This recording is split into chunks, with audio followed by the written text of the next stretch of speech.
Howdy, greetings, how you doing? Look out, it's Friday. And it's only me, it's only the Kimmer with Pete Davis, sidekick producer and sports raconteur extraordinaire, and the mechanical mangler at the controls, Flounder. Let it rip Friday, anything goes, and it's your show starting right now. Monday sucks, Tuesday blows, and so do you. Wednesday eats, and I am sure it's Friday. I'm in love. Bum, bum, bum, bum, bum, bum, bum. Jonathan Taylor Thomas, a kid from Randy on Home Improvement, is 42 today. And Kennedy, hated as an MTV VJ of the 90s, now on Fox News, is 51. We like her. Saturday! No, we love Kennedy, but it's true. When she was a Rolling Stone magazine voted Kennedy. She's that chick, the dark-haired chick with the big glasses and stuff. And Rolling Stone voted Kennedy the most hated MTV VJ of the entire 90s. Oh. And she's been a star on Fox, and she does business stuff. I mean, she's very smart. She's a strange chick. I like her, but she's very weird. Has Rolling Stone been correct about anything not for that much. 30 years? No, not that much. Please. No. I mean, but again, they're still around. You have to, when you got to admit them. All right, anyway, it's 3:05. Anyway, one more quick historical note here, which I think is fairly interesting. It was on this day, and I'm going to read Flounder's, a history guy, writes it this way. I wrote it differently myself this morning. I actually, by 6 in the morning, I've already done my history and birthday stuff, and then I get Flounder's when I come in and compare the two to see who doesn't have what. And Flounders has a better version or a different version than mine, so I'll read his. Not his, that's one he gets for me on the internet. 131 year, 1892.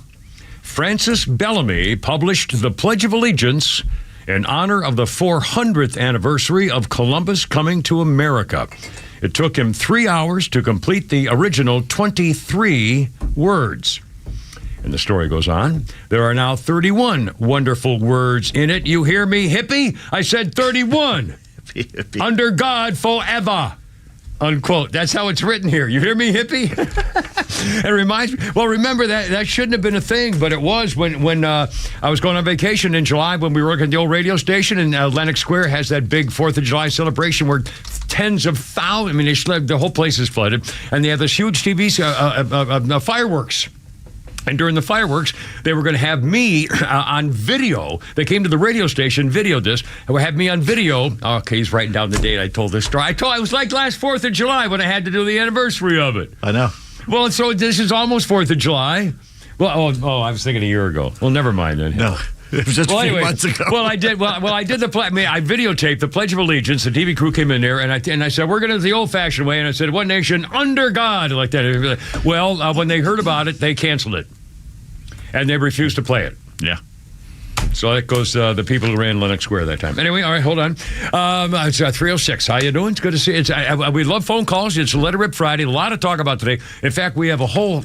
kind of a hodgepodge of things, really. And I got a bunch of personal stuff, including 2 car things involving you. What did I do? No. You're going to like it. Secondly, Pete has a quiz for us. Flounder's got some... Do we get some... playable stuff here for the thing that I was mentioning the other day? I got like one thing. Again, there's not that much stuff because it's visual. And, Okay. Well, we'll do that. But if you can find some other things, the more comedy we do, the better. But whatever you want, whatever if you get a chance, whatever if you like it. Flounder's, he's just screwed. I'm done. He's done. He's mentally checked. No, by 3 o'clock, it's over. It's over. I don't blame him. He's done. I started feeding him crap at 5:30 in the morning. I know. Well, all right. So I want him to do stuff, and we need this printed. It's part of the show. It's just what I have to do. I'm trying to sleep. I literally have to turn my phone off because you two are 12-year-old girls texting each other. Certain needs. And they're currently unfulfilled. Anyway, so whatever. I don't know. Okay. We got a billion things. You can't say y'all anymore around here, apparently. We'll talk about that. That Fulton County, that disgraced district attorney, Fanny Chicken Liver, the suspected gangland mall, the gang mall chick,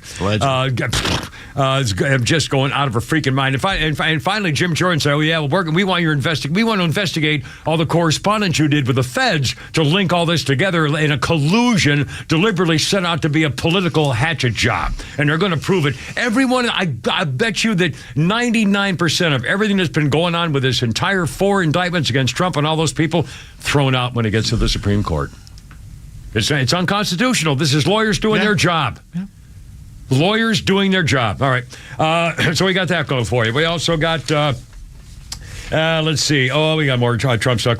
I predict. Remember, I mentioned some time ago. I said Kristi Noem, that hot-looking, modelly-looking governor of South Dakota, and I said, man, she's doing commercials now for theoretically on tourism. Come see us in South Dakota. She dresses up like a lumberjack or a mechanic. I mean, she's gorgeous and she's smart and she's been on the news. And I'm telling you, the reason she did that and they planned this whole thing is so she could be Trump's pick. Now there's some evidence that the Kimmer may be right, and of course Trump does live. He called me every 4 days for a while there. Kari Lake's in the news. I did not see this, but apparently they played the Black National Anthem before the national anthem. Yeah. Well, now Kari Lake is once again in on this because she wants to be vice president too. Yeah. Anyway, we'll get to this stuff. She ain't got a chance. No. Also, I love it when they hire drag queens to be assistant principals at school districts. That's coming up. Also, the Chicago teacher's boss. Oh, the hypocrisy, entire Chicago thing. Anyway, also.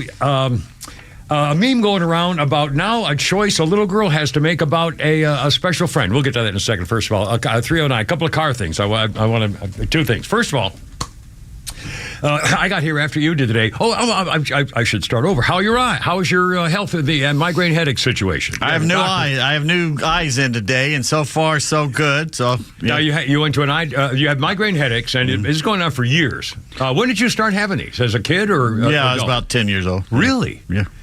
Wow. Anyway, and you've had a bad one for like a good week or so, which is rare. You've never had one for more than a day. The worst you've ever had. Worst I've ever had. So you're getting a dentist appointment to check your teeth and root thing because that anything in your face could be anything. Yeah. I mean optic nerves. I mean sinus could be anything. Absolutely. So anyway, the eye doctor. He says he didn't see anything weird pressure or anything, so he's got me a new prescription and it looks pretty. Okay. So far so good. This is good. Anyway, so today you got here. You were doing an eye ding, so you got here before I did, and I saw where your car was parked. I normally would go up one floor higher in the parking deck. Oh, by the way, this parking deck, one of these little, race around guys parking cars, valet parker guys. They're risking their lives. You better be freaking careful, man. You go zipping around those corners, and those corners are too tight. You hit my car. The parking garage is not big. No, it's not. It's not. You have to creep around the corner because you're going to hit. I mean, it's not good. They go too fast. It's not safe, and they go too fast, and they go way around, and then you have to slam on the brakes. And I say, I don't put up with that crap. I mean, I'm paying, this is my thing here, I'm sorry, what? We've already got someone noticed the sign behind you. Gee, what does it say? Mark says, did I miss something? The sign behind Kimmer? He touched himself. Well, there's just a little... I told you they could see it. Just a little something for your observational pleasures. Anyway, so I'm driving in the parking garage, and I normally go up all the way so I don't have to park near anybody else, whatever. So, but I'm driving, I see your car, and I see your car is pulled in, face forward, on a certain floor. And you're in right in the middle of your space, which is, whatever. Okay, so I said, well, here's what I'm going to do. I backed in next to you on your passenger side. Okay, so you can open your driver door like, big deal. But I backed in pretty close to your passenger door. I got to get my bag in there. I parked a little closer than I'm telling you, because if you came to your car before I did, you'd say, "Oh, the guy parked too close." But it's not too close. You can't open your door, but it's close enough that I left enough space on my driver's side because I backed in. So now if somebody's going to park next to me, they don't have to park too close to me because I left way more space on my side for the guy if he parks next to me that's not going to hit my driver door when he gets out. So it's okay for you to slam a car door into my car. No, I didn't get out on the passenger side, you idiot. I backed in. So how can I hit your freaking car? And what I've done is protect you from someone else parking next to you and banging your car door. Holy crap. No, wait a minute. I can't believe this. My story is that I deliberately parked next to you in a way that would prevent anybody else from banging your door and giving you still plenty of room as a friend to protect your car. You. And you're giving me crap about it? Ironically, I parked one flight up above today than you normally do. That I normally did, so no one would be anywhere near me. Because it gets crowded. But that third floor also gets crowded. That's true.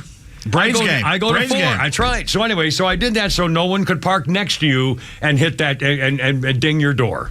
And gave the space on my side extra room so the guy doesn't have to park next to me either. So I think I was doing a good thing for two people. Thank you. I appreciate that. And I got a car racing thing I want to talk about, but I guess we had to probably do some news topics. I don't feel like it. 3:13. Okay, fine.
Space. Spock. These are the voyages of the starship Enterprise. Its 5-year That's the mission Jetsons. to explore strange new worlds, Good catch. to seek out new life and new civilizations, Go. to boldly go where no man has gone before. Lieutenant Uhura, Yes. your magnificent manacles are in my way. I can't navigate. Move those babies, but yeah. Anyway, how you doing? It's Star Trek Day today, officially Star Trek Day. On this day in 1966, Star Trek premiered on TV with William Shatner and the late, great Leonard Nimoy. It was canceled 3 years later. The first episode was called The Man Trap, and Star Trek only lasted 79 episodes and then became huge. Yeah.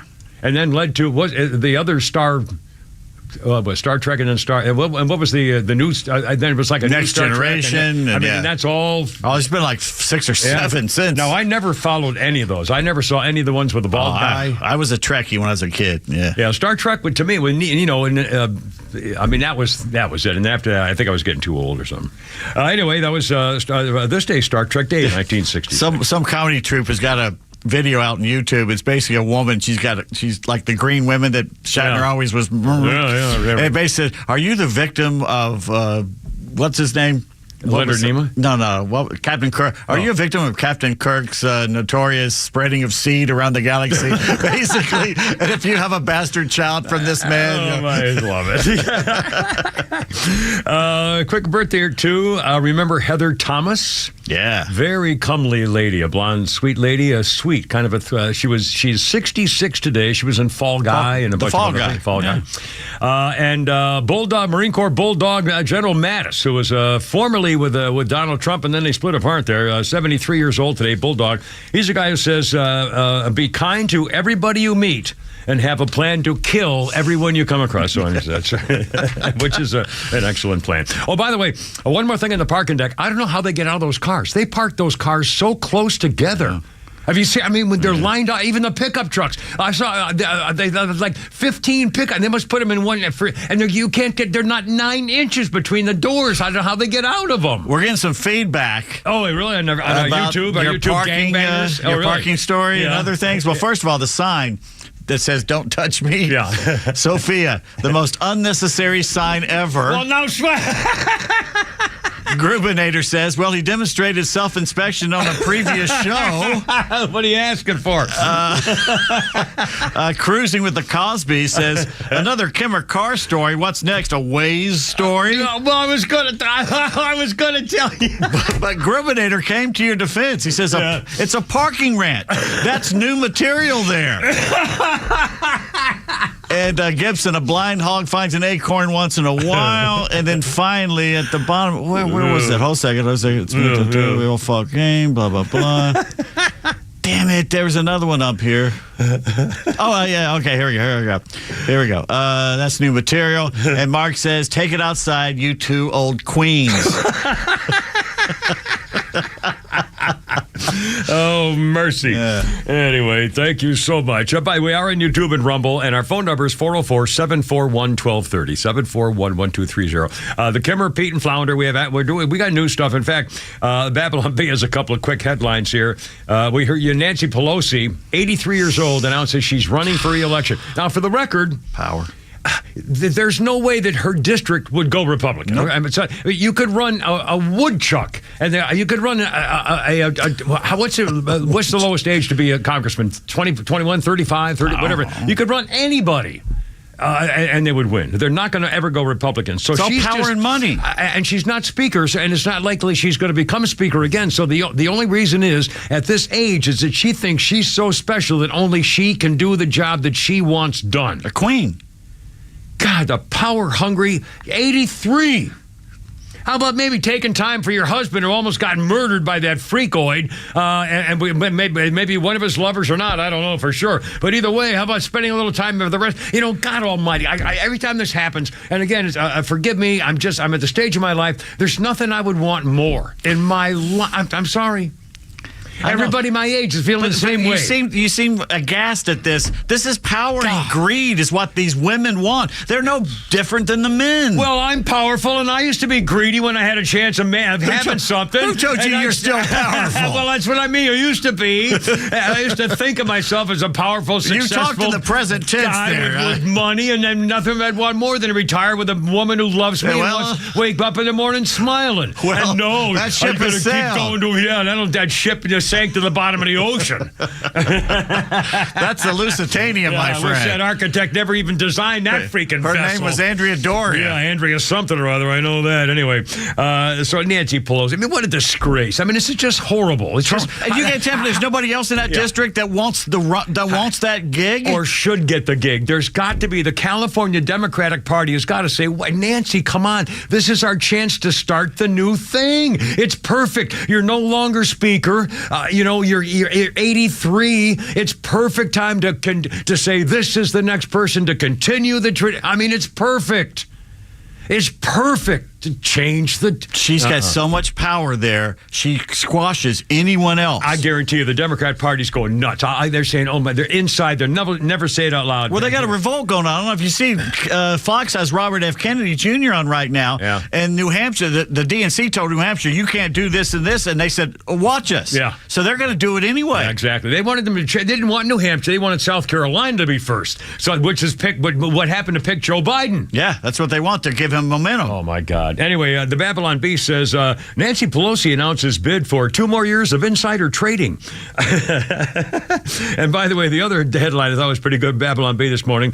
Delta Airlines adds explosive diarrhea warning lights. I got a question here, All right, Freddie. sir. Yeah, please do. Gibson, does Kimmer have any other shirts besides black?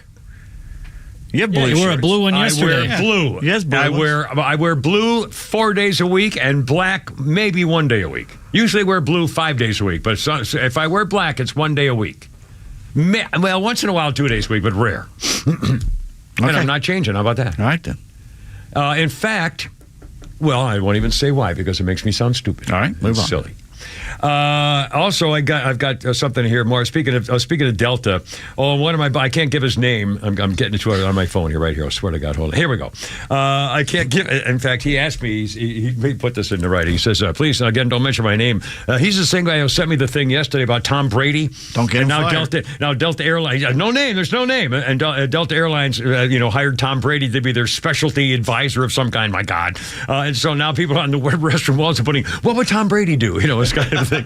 Well, today he says, "Don't mention my name." Another brilliant move by Delta Airlines. This is how we are to communicate within the company as far as race goes. And there's a sign now, a declaration, and it says, from Delta Airlines, race and ethnicity. Style note, capitalize black and brown in Delta communications. Unlike capitalize the word black and the word brown in Delta communications. Unlike black or brown, white should be lower case. Yeah. When referencing race, ethnicity, or nationality, be as specific as possible. Capitalize black, capitalize brown, lowercase white. You dirty, rotten racist, dirty, sudden, dirty, rotten. Well, maybe white people shouldn't fly there. Yeah, I guess we probably shouldn't fly. There's other airlines, isn't there? No, I think that's the only one. That's I think it? that's Okay. because isn't that the white supremacy airline? And most of them are nice people. Delta's They're wonderful nice people. They're wonderful people. And Why would they do that? When they force their employees to donate to Black Lives Matter and anarchists and so forth, that's a wonderful thing to do too. It's wonderful indeed. By the way, there are goth chicks everywhere. Tonight when I go home, in fact, I walked in. Hey, but I know it's 3:26. We got topics, but I don't feel like right now. If you don't mind, and so I know Pete texted me. I'm coming in, and Pete texts me in my car and says, "Get your phone ready. The goth chicks are in front of the stadium, or in front of the what do you call it, the theater."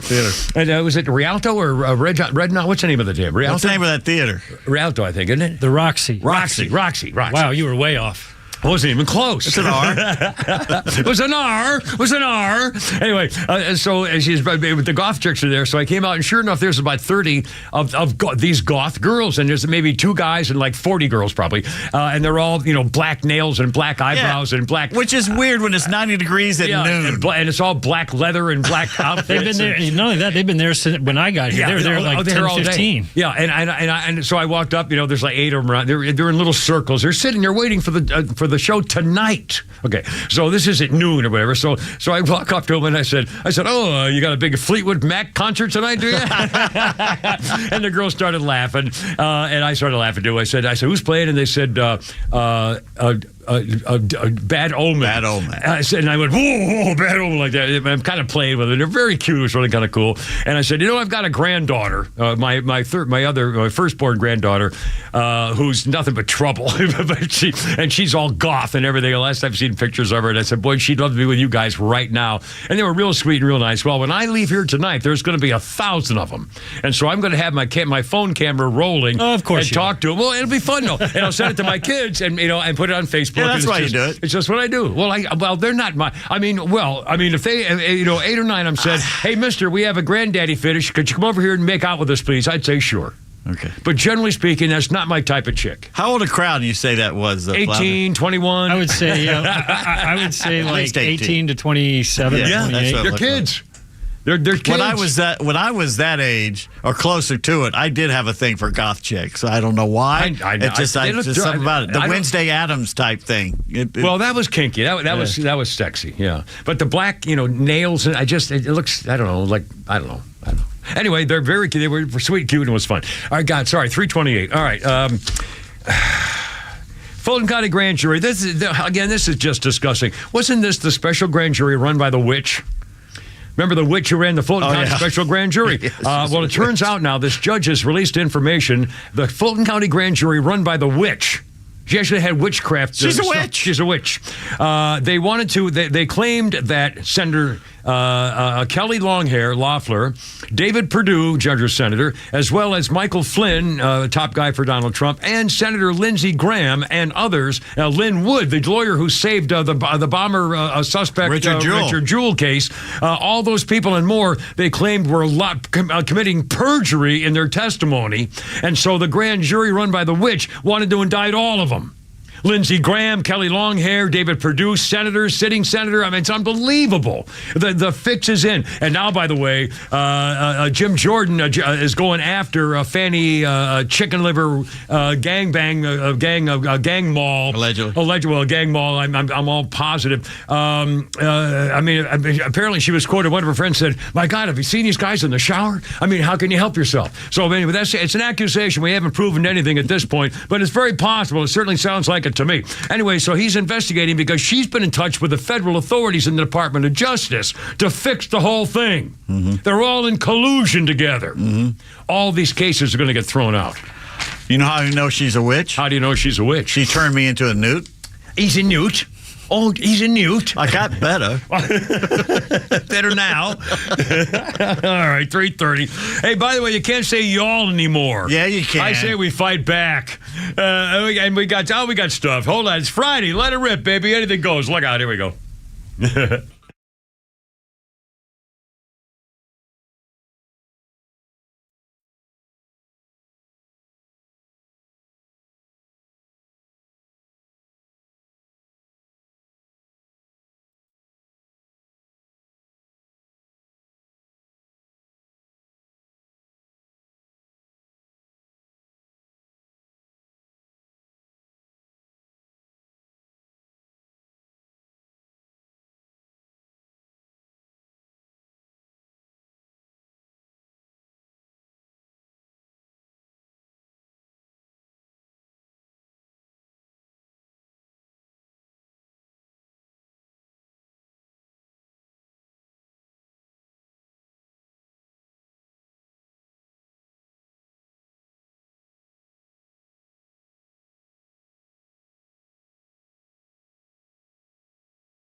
app.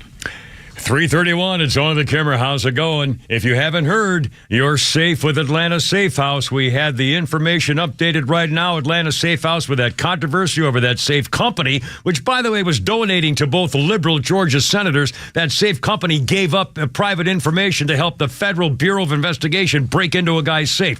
Atlanta Safe House says they will never give out your safe's master reset code, period. In fact, they'll replace any Liberty Safe lock and give the customer the master reset code, period, just for you. Lock up your stuff. I mean, really lock up your stuff. Not just guns, but documents and jewels and stuff for high security, your business safes, assets. Protect your assets. And the company to do it is Atlanta Safe House. They have a showroom in Ackworth. Check it out yourself. I say go on the web and you'll see what they have to offer you. AtlantaSafeHouse.com. Pistol safes, gun safes, the big safe vault door, the whole deal. Tell them the Kimmer sent you when you check it out. Protecting your assets. They've been doing this for decades here, a non-woke company. They're never going to give up your secret private information just because some cop says for the Federal Bureau of Investigation. That's not going to happen. Protect your stuff with a company that really means it. AtlantaSafeHouse.com.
Time to dance, baby. 3:36. Look out, Kimmer, Pete, and Flounder. And Kool and the gang. Look out. You're supposed to do the woo-woo. They're kind of late in the woo-woo, buddy. Bum, dun, dun, dun, dun. Whoa, yeah. Okay, you got to dance to this song, Kool and the gang. On this day 3 years ago, who? Composer, singer, songwriter, arranger, producer, saxophonist, and co-founding member of Kool and the Gang, Ronald Bell, passed away at the age of 68. He wrote and produced many of the Kool and the Gang songs, including Celebration. Great song, this one. Cherish, another great song.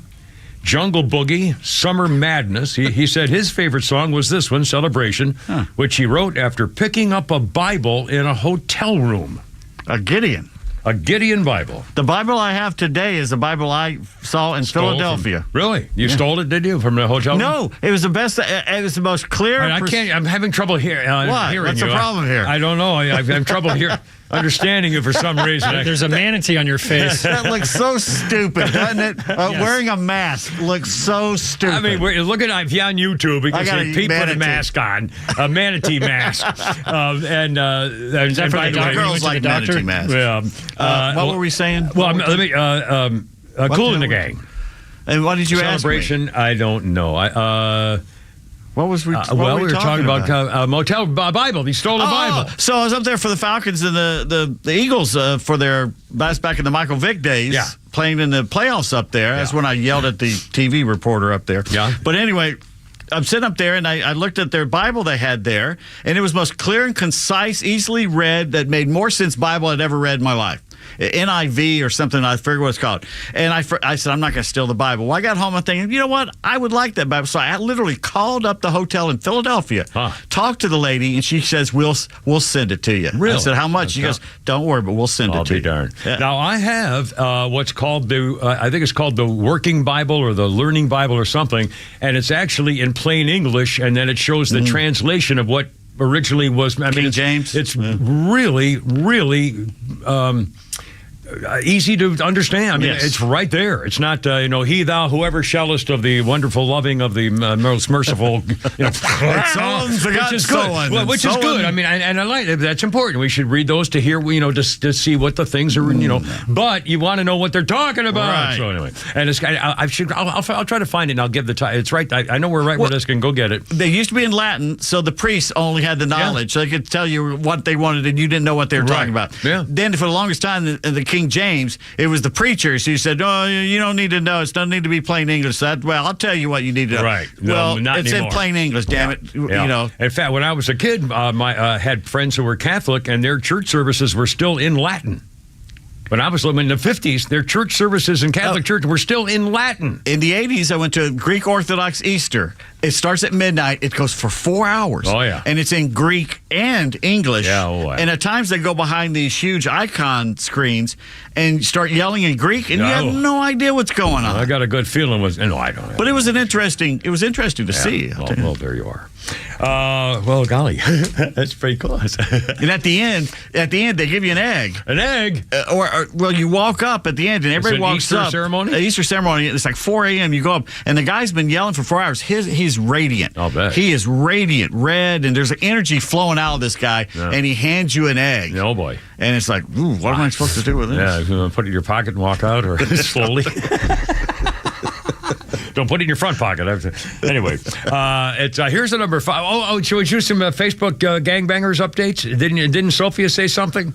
Sophia was too busy puking over you oogling the goth chicks. Well, they're cute, and they aren't wearing any clothes. They are cute. They're 18 years old. Yeah, and they're wearing little short shorts and halter tops. What am I supposed to do?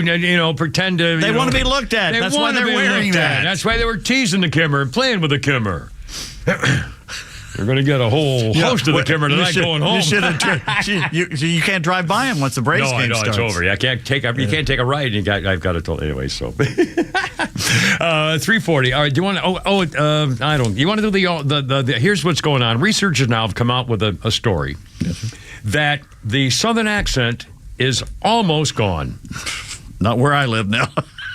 From Matthew McConaughey's signature all right, to the dulcet tones of Reese Witherspoon and Renee Zellweger.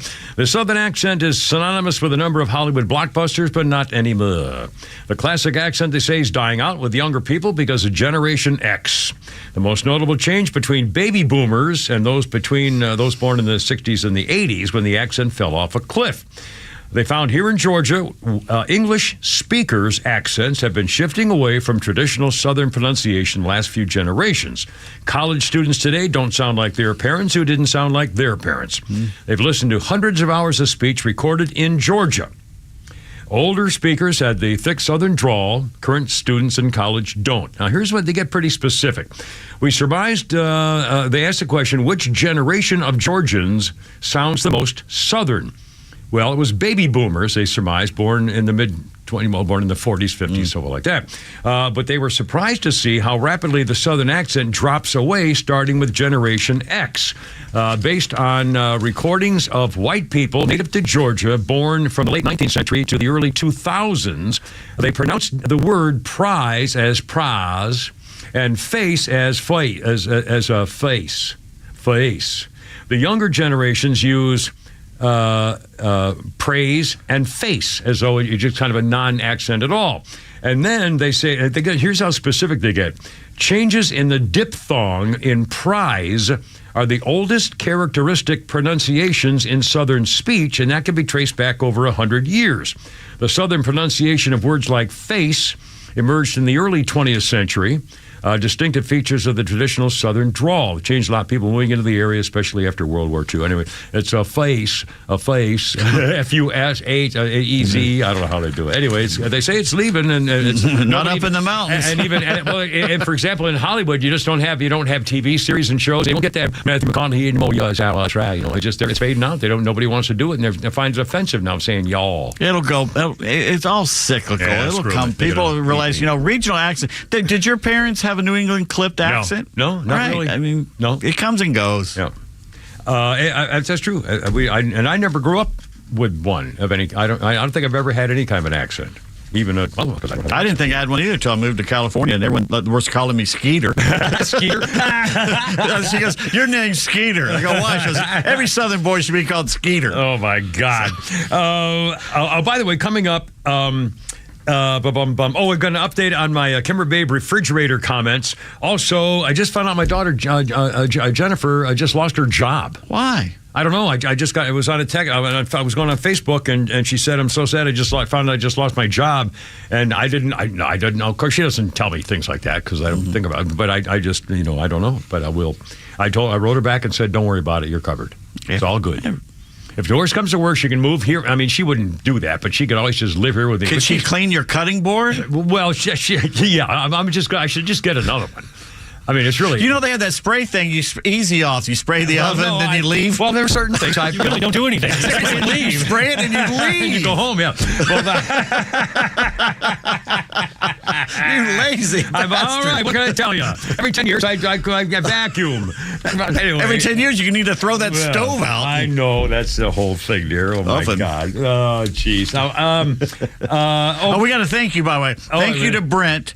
Brent sent us a nice package. Well, you're welcome. You're flounder. He sent us a nice package with a Babe Ruth magazine in it and some other stuff and this little notepad and stuff.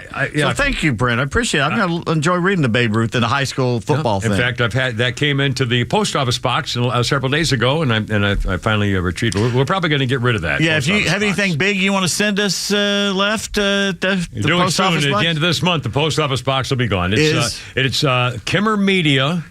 Post Office Box 1432, Alpharetta, Georgia, 30009. So for our good friends in Caracas, you're going to have to send the package somewhere else now. And make sure you add those little tablets in there, too, the smell. 3:45 with a Kimmer Pete flounder.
My favorite, Rod Stewart. Old Roddy, on this day in 2005, old Roddy was ordered to pay a Las Vegas casino $2 million because he missed a concert 5 years earlier. Said he was unable to play at the Rio Hotel and Casino because his voice disappeared after an operation for a cancerous thyroid tumor. It only recovered in time to begin a world tour the next year, and he had since performed 190 shows. Rod Stewart. All right, sir. Birthdays include the hideous Bernie Sanders, 82. Once again, the Vermont senator, failed presidential candidate, 82 years old. If it hadn't been for him, we probably would have, things would have turned around differently. And again, that's why the South Carolina senator, what's his name, the racist, the white-hating racist, Calhoun or Claiborne or whatever it is. Clyburn. He was the one who determined the outcome of the election from South Carolina, and it was because of Bernie. They didn't want to get Bernie. They didn't want Bernie to be the nominee. And it's the only guy we have left is this, this lying piece of crap credit card mogul, Joe White Trash. So they did. Yep. Let's see. Oh, here we go. A little history note. By the way, it's Kimmer, Pete, and Flounder. How you doing? Let It Rip Friday. It's almost 3:50, almost 10 before 4. Some comments on. We'll get to those in a second. A couple of them. Grubinator, your cutting board. My kitchen looks like it's been drugged behind a car in the parking lot. He also says it has more life in it than a petri dish at the CDC. There's probably something growing in there. I keep you anyway. Whatever. In fact, I've got some more updates that I'll do later for some of my Kimmer babes. Actually, it's very cute. My Kimmer babes are coming to my defense on Facebook. They're reacting to my stuff I put on the thing. Anyway, on this day in history, 1955. Boys, I'm asking you a question here now. Do you remember the famous one-word line from the movie The Graduate? Plastics. Flounder, do you remember that? Oh, he's waiting back. Sorry, Flounder's running around there. What's the question? The question was, do you remember the one-word line, the line of one word, famous one-word line from the movie The Graduate? Yeah. I don't even know if... He's never seen the movie. Dustin Hoffman and Kathleen, I wouldn't know. Catherine Ross. You know what's funny? Just yesterday I was talking to my friend, and for some reason that came up, and I said, you know what? We all laughed at that line, but he was right. Well, guess what? I'm about to tell you. Now, let me get wait a minute. You never saw The Graduate, Flounder? No. Great. Well, oh my God. I don't know if it would resonate now like it did in the 70s. It was a different time, man. Different time. Oh, a way different time, but I think you'd enjoy it. Just the music and the music, the weird seduction stuff. I mean, the kind of crazy mom. I mean, I think you'd really like it. Anne Bancroft. Yeah, you might like it. You should watch it. You should. Well, you know what? Watch it with your friend. Yeah, with Veronica. It's a classic. Yeah, so you can't go wrong watching a classic. Even if you don't like it, you've seen The Graduate, and you can whatever. Anyway, on this day, 1955. The Dustin Hoffman line, The Graduate, advice on what to do after graduated from college. Well, American companies on this day, 1955, started tooling up to make polyurethane. Mm-hmm. It was said to be useful for everyday lives and things such as toys, car seats, sponges, refrigerator insulation, building materials, you name it. Polyurethane was huge. And all of a sudden, companies said, here we go. And that word plastics was absolutely right. When my dad ran the Naval Ordnance Department, GE was the vice president of GE, and the other big department they had was plastics. They had naval ordnance, and then the other part of the complex was the plastics department, and that was where my dad was a mentor to the famous GE boss, Jack Welch. Jack Welch. My dad was his mentor, and Jack Welch was one of the guys who came up through plastics and everything else. It was a huge, huge department. They did jet engines and all that stuff. But anyway, plastics are on this day, 1955. And you need petroleum to make plastic. That's right. And it's everything in your daily life is petroleum-based, basically. Yep. 3:52. How's it going? It's only me. It's only Kimmer, Pete, and Flounder. Let It Rip Friday. Anything goes. We'll do a couple of quick newsy things. Oklahoma. I can't believe it's Oklahoma. The Western Heights School District in Oklahoma has now hired a drag queen as their assistant principal of their school system. The head of the entire Department of Education in Oklahoma says it's outrageous to have a drag queen running a school in Oklahoma. It doesn't line up with our values. I hear from parents every day that are concerned with this woke left-wing indoctrination of schools, this gender theory that continues to be thrust upon our kids. The principal of John Glenn Elementary School, John Glenn Elementary School. All right, hold on a minute. John Glenn, first of all, an American hero, and an elementary school. The principal is Shane Moomin, a drag queen who goes by the name Chantel Mandalay. Mandalay. Yeah, it's a Mandalay, all right. Managed to maintain a separate Facebook page, another called Chantel Mandalay, a venue called The Boom. Dressed as a drag queen, Moomin has read books to children to celebrate pride for the Metropolitan Library System.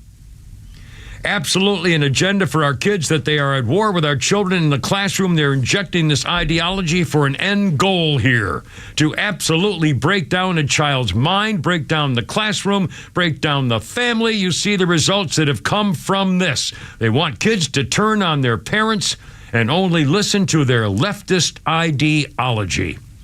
The principal also has been charged with child pornography. 20 years earlier, they caught him for child porn, but guess what? They had to drop the charges because they couldn't prove, they couldn't really prove that all the pictures of the little girls and boys were under 18. They might have been 18, but it was hard to prove the porn he had. And so they had to drop the charges. By the way, look this story up and look at what this demon is. It's a demon. Check this. That's and so it's like the Kabuki Theater in Japan. No. Guess what? Yeah, it is, because guess what they're dressed as? But even demons. worse. Yeah, right. But they're also not doing stuff to children. In front of children. Yeah. This is unbelievable. Demonic. This is what real. it is. I mean, in Oklahoma.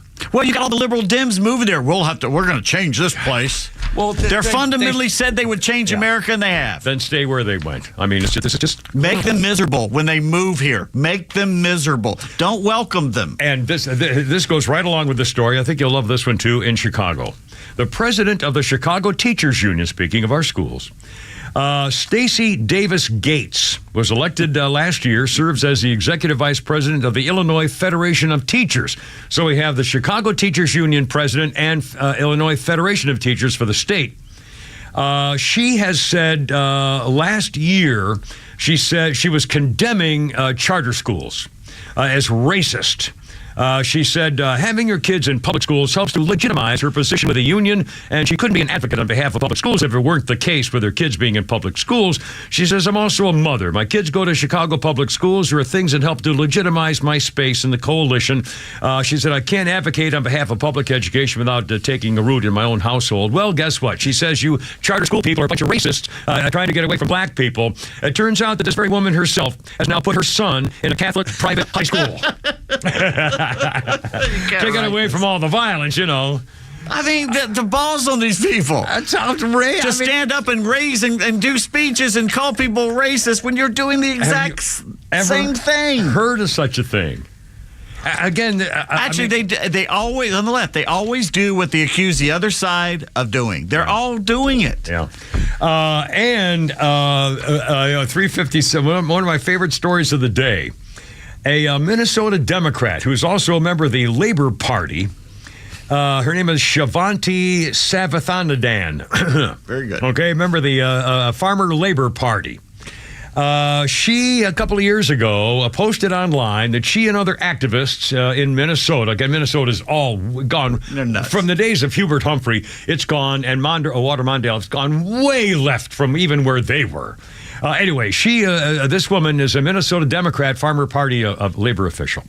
A couple of years ago, she posted online, activists were going to dismantle the Minneapolis Police Department. Minneapolis Police Department has systematically failed the black community. They have failed all of us. It's time to build a new infrastructure that works for all communities. If you are still disagreeing with that, then I don't even know what to say to you. She applauded the Minneapolis School Board when it terminated its contract with the police department. She said the Minneapolis police have no place in our children's schools. Well, guess what? Outside her home the other day, Miss Shavante Shanahamadam had the crap beaten out of her and her bloodied body left outside her home when she was carjacked.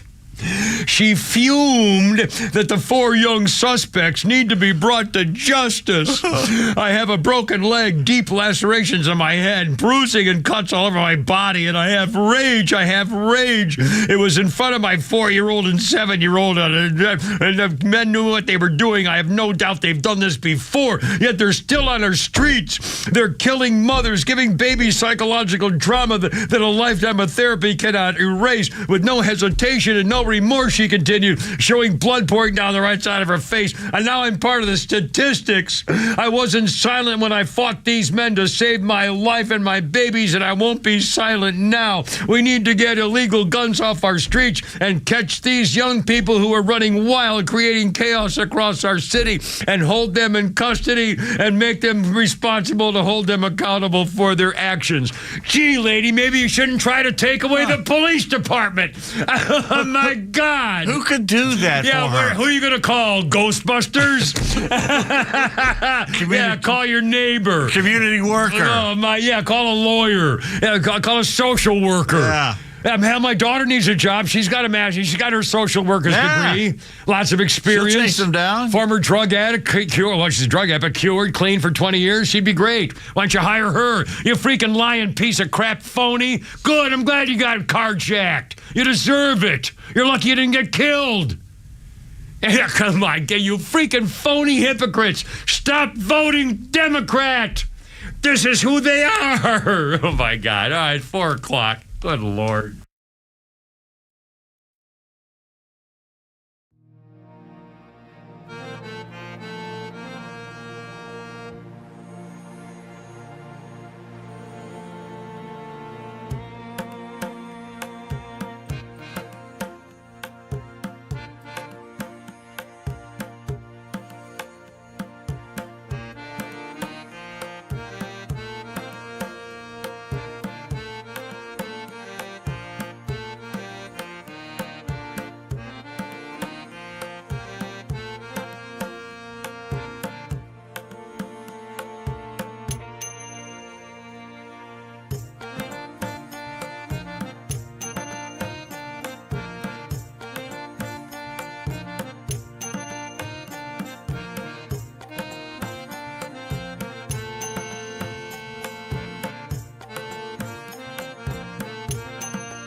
I don't think I've ever seen her with the hair down. Oh, sorry. 403. I forgot to check with Flounder here. Hold on a minute. I'm sure I'm going to get It's this. Bowie. David Bowie. I knew that. Start singing, David. I'm talking about you. 203 on this date. Look out. David Bowie performed the first interactive concert when his performance was beamed live into 21 cinemas from Warsaw to Edinburgh. And cue him. It's instrumental. It's coming in a minute. No, it's not. Members of the audience talked to David Bowie via microphones. Bowie linked to ISDN lines, which are a radio thing, and took requests for songs from his fans. Linked up on this day in 2003. That's hard for a band to do, to just switch right then and there. Yeah. Elvis Costello used to have a big wheel, and he'd spin the wheel. Oh, really? And pick a song that way? And that's hard for a band to sound, because you have different guitars, different setups for the drums. It's weird. Yeah, cool. Let's see. I've got a birthday or something in here. I think I'll bet you probably. Hold on. I can't find it. Here we go. Willie Tyler. You know that name? Willie Tyler was the ventriloquist with Willie and Tyler and Lester. No. Willie Tyler and Lester. He was a black guy had a ventriloquist dummy. Comedian. You lost me at ventriloquist. I swear to God. And this guy, well, he's now 83, but he was pretty popular. Never heard back in the, I think, in the 70s. There's very few things creepier than ventriloquism. Yeah. Well, Paul McCartney and Jerry Mahoney. I think I got it backwards. Anyway, let's see what else we got. Anything else you want to mention here today? Paul Winchell, I think. Paul Winchell and Jerry Mahoney. I have an old DVD that has a Paul Winchell Christmas special, and he's a bachelor living in the suburbs in the big old house, but just himself and his wooden dolls. Oh boy! And the neighbors are going out for a party, so they leave their little boy for him to watch. Oh, and it is creepy as you would think it is. It's a Christmas story. Yeah, and he brings out the little ventriloquist and starts talking to the boy on the couch. Oh, and go a little closer, boy. Wow, that's not that good there. I just stay in here. It's part of an anthology, by the way. I didn't go out and buy that. I've got a story. I've got a story about that you didn't want me to do, and I have to fake it to get the story on. But first, in history, on this day, 1941, Germany begins the siege of Leningrad. 900 days. 1941, starting 900 days. The Nazis starved them out. After 900 days, the siege left at least 1 million Russians dead. Starvation, disease. But didn't they not give the city to the Nazis? Didn't they, win at the end? The Nazis left. Yeah. But it cost 1 million people. And they were eating each other. I think I rats heard that. And pigeons and Wow. Now, you mentioned Paul Mahoney and Jerry McCarthy, Paul Winchell. Paul Winchell and Jerry Mahoney. Check this out. This was amazing to me. Now, I'll pretend this is a meme. Actually, it's an article from the newspaper that I'm not supposed to say because then it makes me sound old. Well, I am old, and I read this thing, and Pete says no one else does, so I can't mention the Dear Abby. So I found this meme, and I found this meme here. Somebody has a question on Reddit. Yeah, here's a Reddit question, okay? I'm going to read you from Reddit. Dear Reddit, my 12-year-old has a girlfriend dating for about 8 months, okay? 12-year-old dating a girlfriend for 8 months. They're not sexually active. 12. They're not sexually active, and they only see each other a couple of weekend days every month. But they do FaceTime with each other every day. From what I can gather, they are basically attached at the hip during school hours. My concern is the length of this relationship. I remember when I was their age in school and was 12 years old, had a crush on a different boy practically every week. Boyfriends don't last long. Is it healthy for her to be in such a relationship? She's a very social person, has lots of friends, active in sports. Part of me wishes they'd break up so she can experience other relationships. What do you think? A 12-year-old girl dating for about 8 months. Dear Abby said, but did I mention the 12-year-old is also a girl? Why are they dating at 12? Two 12-year-old girls are dating. Why? Why is it in Dear Abby? Why are they dating? How is this even a thing? I mean, I'm flabbergasted that this is in print. How do we get to the state? I mean, when I saw this, I said, oh my God, how things have changed. You can't let your kids date at 12? 12-year-old, two girls dating. And well, they aren't having sex yet? The mother says, well, at least they're not having sex yet. Oh my God, how could you even be talking about that? How many 12-year-old girls talk to their best friend every single day? Does she just think it's dating? Everything about this is freaking me out. The mother says, well, at least they're not having sex yet, the two 12-year-old girls. Well, she won't get pregnant. And then they have to go to Dear Abby to say, what should we do? Stop them dating. Holy crap, here's what Dear Abby says. What This did is she even say? freakier. What did Reddit say? She's a very sorry part of me wish to break up. What we should do? Dear Mom, I think that because your friendships ended only after a short time when you were your daughter's age does not mean that hers will or should. Best friend. Okay, so she doesn't think that the daughter should end her relationship. Best friendships can last for years and even decades. Let your daughter mature at her own pace and resist the urge to interfere. Dear Abby is telling the mom, don't worry that your 12-year-old daughter's having an affair with Lesbian another 12-year-old girl. Yeah. I mean, shouldn't 12. you? And now, okay. Now, on the other hand, you want to be a good parent. You don't want to freak out your kid. You want to, guide them and not, condemn them or say you dirty, rotten tramp. That's wrong, and you're a vicious. You don't want to start labeling them or yell at them. Or I guess, but still, on the other hand, come on, this is wrong. Girls or boys, you don't date to win. Give them an age. What age? 15? 15. 15. I mean, if you're 14 and you're all going to the movies, 3 girls and 3 guys, that group things that going to people's houses as couples. I mean, not clusters. Well, no, but you know what I mean. I think that's Daisy very reasonable. But if you're, that's just silly. Come on, 12. 12. And 2. I mean, I would freak out. Honestly, I don't get this. I think it's really, and I looked at it and said, you got to be kidding, Dear Abby, and now this is an issue?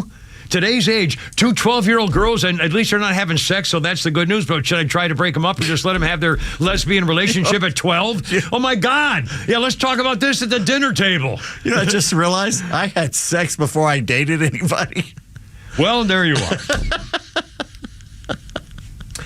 Yeah, Pete has that story of. I seriously, I didn't start dating till like I was 17 or something. I just was. I never dated. I never had girlfriends.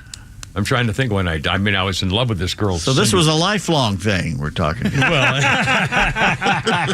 Well, I've never been married or been in love, so I'm a virgin. I'm a second, technically, I've never been married either because we got annulled. A secondary. Oh, did you really? Yeah, I don't. Oh, we had to because it's part of the military thing. That way I couldn't claim benefits later. Ah. So, yeah. Well, the military didn't want you to, God forbid, Right. you'd be part of the family. Right. Oh, thank you, military. And screw the dependents. That sounds about right. No, really, seriously. I agree to it. As long as you can screw somebody, be fine. Oh, by the way, I'm sorry. Actually, I should say this. In fact, I was going to just give an update. As you know, I mentioned I want to praise again. Dr. Fred Schweibold was my radiologist when I did the chemo and the radiology and the surgery for my cancer from Agent Orange in Vietnam. Anyway, the Piedmont Hospital lost my record. They don't keep records after 10 years. This was 20 years ago, so it's all gone. So Dr. Fred had his people write a letter that I can use, and I just got a notice yesterday, and I got a call this morning. I have an appointment to meet with a Veteran Services lady who's a wonderful woman named Rita Barnhart, and she works. She's up in Canton or Woodstock, or I forgot now. I drive up there at 7 o'clock in the morning, whatever. And she's a sweet lady, and she does this all day. And most of the people up there are all volunteers. And what they do is they have an office, and if you need a veteran service problem, if you have a question about your benefits or whatever, you go to someone like her, and she sits down with you, takes out your records, and helps you fill out paperwork for the federal government Veterans Administration, which is a freaking nightmare. But she goes clickety-clap, and she knows how. She's wonderful. Well, the problem is it usually takes about 6, 8. It took me 8 months to finally get. Okay. Well, now I have a meeting with her next month, and then after that I'll get an appointment. I'm sure. So anyway, so I may be finally getting some satisfaction from the stuff that they've owed me that I never claimed 20 years ago when I should have, from 50 years ago when I was there or whatever it was. Fascinating. Sorry, but again, and they're very wonderful. They called me back this morning, and I'll tell you what I just did. You know why I parked my car up there? Yeah. Because the first time in my life. Because you can't get a doctor's appointment when you're sick. You have to either go to emergency room or urgent care, something like that. Yeah. I want to talk, and Piedmont has this thing set up, and most insurance does it too, where you can actually talk to a doctor or a nurse. And I got a doctor, and I sat there and had a face-to-face 10, 15-minute conversation in the parking deck about my migraines and everything. He was fantastic. It was a great experience. It cost $15 to talk to a doctor at Piedmont Hospital. But your health care plan or what? Yeah, on my chart, which if you have Piedmont, you have my chart and everything. And you just sit there and you wait a couple minutes, and then the doctor comes on or a nurse, whatever you ask for, and you talk, tell them what you're doing, and he basically said, hit the Tylenol hard. No. He said, go out and get some drugs. Drugs are good. Well, again, they didn't do the thing for me. I recommend if you can't get a doctor, Do the phone thing, because it really is really well, but good. when you do the phone, who You do they talk to call? a doctor, and he listens to what you say, and he goes, here's what I think you should do. People want to do this. Who do they call? What do they look They're a up? hospital. Who's hospital? Like if you got people Any hospital? go my chart. Go My chart. Your insurance. If you go through your insurance, they usually will have a number that you can call to talk to someone. That's right. That's right. Okay, 413. I hear you. We're coming. We're breaking. Oh. Hey.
and Iron Maiden, at least until 2002. 2002, on this very day, the singer Bruce Dickinson with Iron Maiden started his new career as an airline pilot. What? The heavy metal singer qualified as a $50,000 a year first officer airline pilot with Gatwick-based airline Astrius, and he used to take holiday makers to Portugal and Egypt. In 2002, this guy is an airline pilot. No, not mine. Here, just play it. Let's take a listen.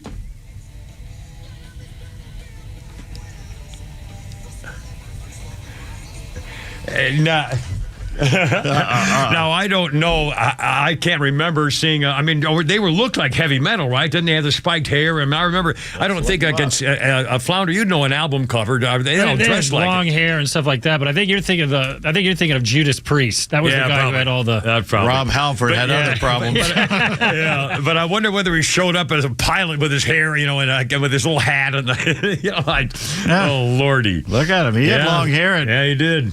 Anyway, he's a freaking pilot. Good for him. Rob Halford once allegedly hit on a friend of mine at the record. It was a band in San Diego, and he knew all those guys from L.A. up there, and he knew Judas Priest. And who's this now you're talking? A friend I worked at the record store. He had long hair. He looked like Rod Stewart. He was in his own band. He said that Rob Halford grabbed his butt once.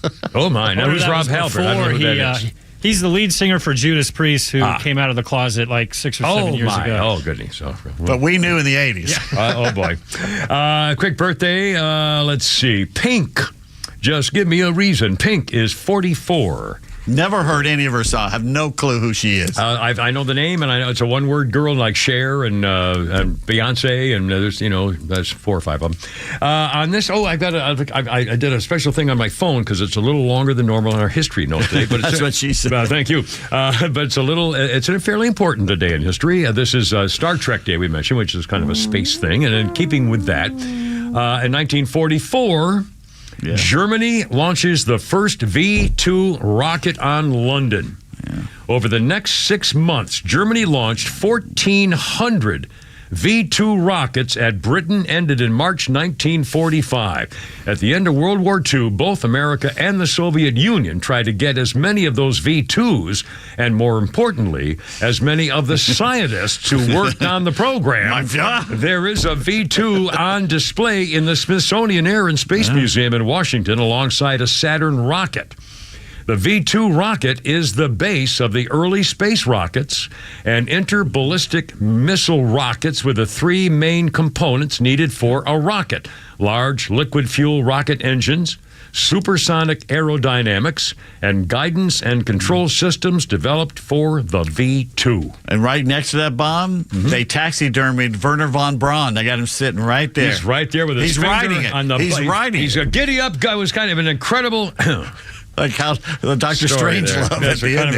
We got a phone call. If you want to take it? Yeah, let's do it. Roberto is on the phone. Roberto on the phone with a Kimmer, Pete, and Flounder. Hey, happy Friday, Roberto. Let it rip. What's up? Happy Friday, guys. I heard you guys playing some Maiden, and that's my absolute favorite band. Really? Cool. Now, tell me about how did you... Now, so you must be... how may I ask you your age range? How old are you?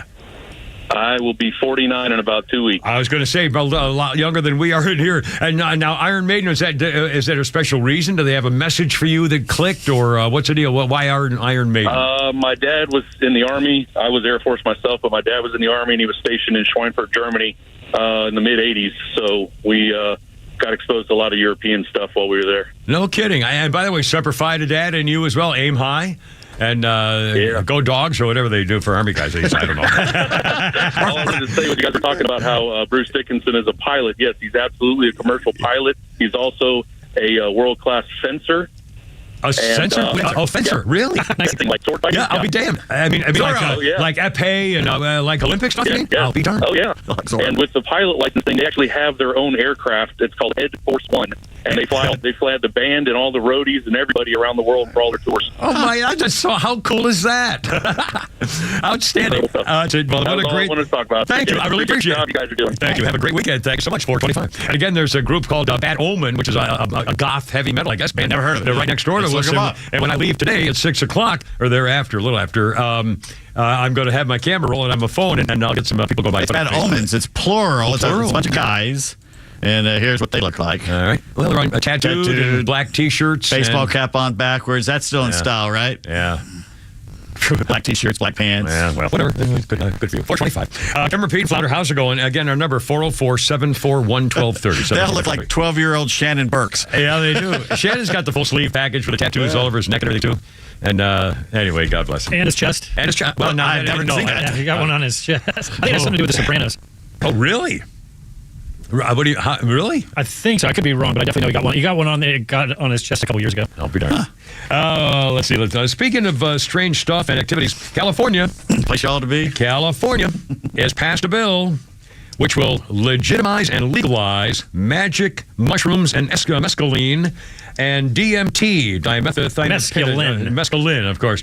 The bill penalizes possession of psychedelics on school grounds or if you're a child, but they're legalizing psychedelics, magic mushrooms, mescaline, and they're doing it because they say, quote, psychedelics are not addictive. And the United States needs to stop criminalizing people who use them. Yeah. We know these substances are not addictive, and they show tremendous promise in treating many of the most intractable conditions driving our nation's mental health crisis. So the bill includes a demand that psychedelic things be tested for the way to help people with problems.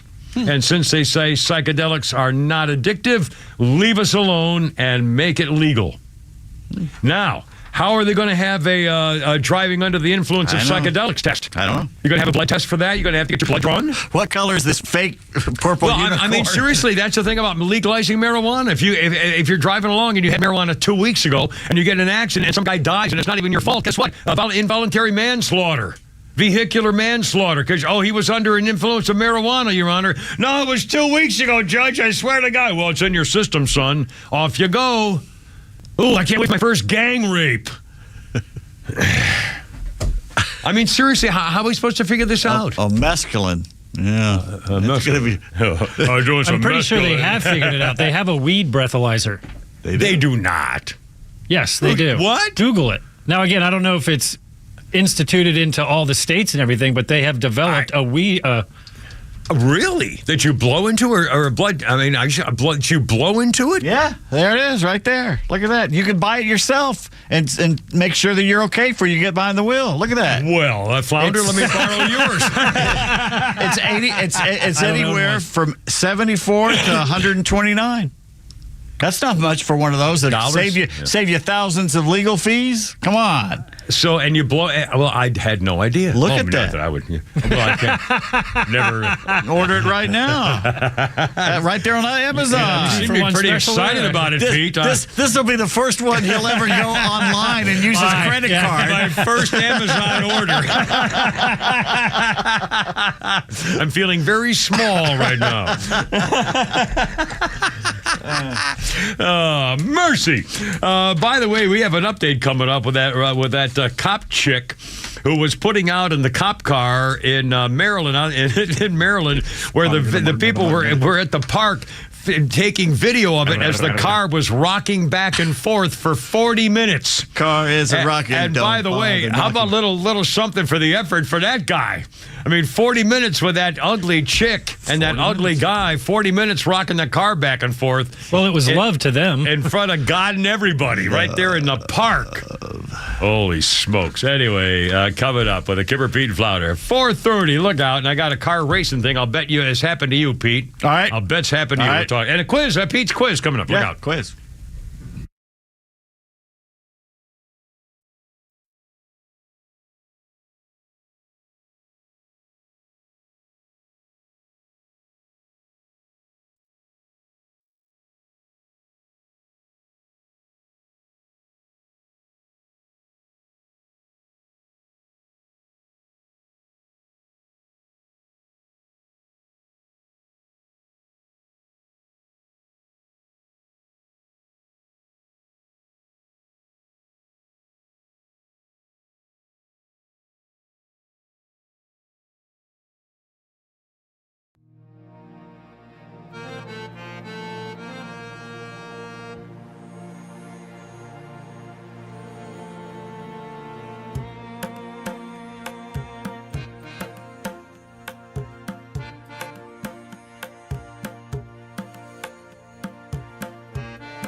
Look, stupid dancing. Oh, yeah. Sounds like a whole lot of love there, mister. I'm gonna give you my love. Say it again, what are you? Led Zeppelin, baby. 1997, 29 years after the band first formed, Led Zeppelin released Whole Lotta Love, their first ever single in Britain. 29 years after they formed. The track, recorded in 1969, featured on the band's second album, was used to promote their reissued back catalog. Is that unbelievable? 29 years after. I thought that's probably got to be their biggest hit, right? No. All My Love was a huge hit. Do Your Maker was a huge hit. Dire Maker. Dire Maker. Dire Maker. That was just so big, I forgot the name. You know what of it. that's from? Well, I believe it's Jamaican kind of thing, where it's Did You Make Her? But Jimmy Page said it's from his daddy. His daddy with that British accent. When you talk about some girl, you go, do you make her? Yeah, Did You Make Her? Did you make her? When I was that's one of my favorite Zeppelin songs. When my older brother Gene was the valedictorian at our prep school and then went on to Williams College, the toughest college in America to get into, they have a sign there and it said, when better women are made, Williams College men will make them. That's that kind of a thing. Anyway, our birthday list today includes David Arquette. This is how Flounders Guy writes it. David Arquette is 52, the fool who let Courtney Cox get away. So that's thing. So anyway. That's what he said here. And a quick history note, if you don't mind. I think I got to find one here. Oh, all right, sir. 2003, the recording industry says, all right, enough already stealing our songs, you guys. They filed 261 copyright infringement lawsuits on this day in 2003 against internet song sharing users trading songs online. Some of the lawsuits were targeting children as young as 12 and 80-year-old grandmothers. But the industry kept at it. They filed the first 261 on this day in 2003. By the year 2006, the recording industry had sued 20,000 people for violating their thing. I don't blame them. They can't take it for free. Let's see what else we got. I got a thing with a thing there.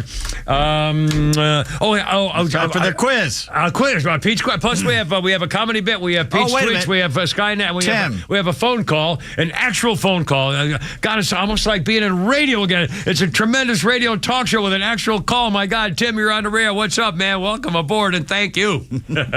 Good afternoon, Kimmer. I'd just like you to know that I'm in my Buick Deuce and a Quarter, 1979, and I'm headed over to pick up my 5'3", 300-pound girlfriend with her fudge wrap. And we are going to be circling the parking lot upstairs. Outstanding, and I hope you're going to say y'all and use that southern accent, which they claim is now disappearing thanks to all the damn Yankees coming down here and taking away our southern accent. I would tell you to leave a pack of complimentary concert tickets on the hood, and we'd leave it alone. But however, in today's society, that's now known as no color they. So I can't blackmail you. No, I would be probably risky. I'm not sure I get the whole picture there. Okay. Well, Tim, thank you, man. Okay. There we are. All right. Love to have you check in. All right. Flounder, Kimmer. Well, I'm going to hold up a flag. All right. All right, sir. And I want you two to try and guess what flag.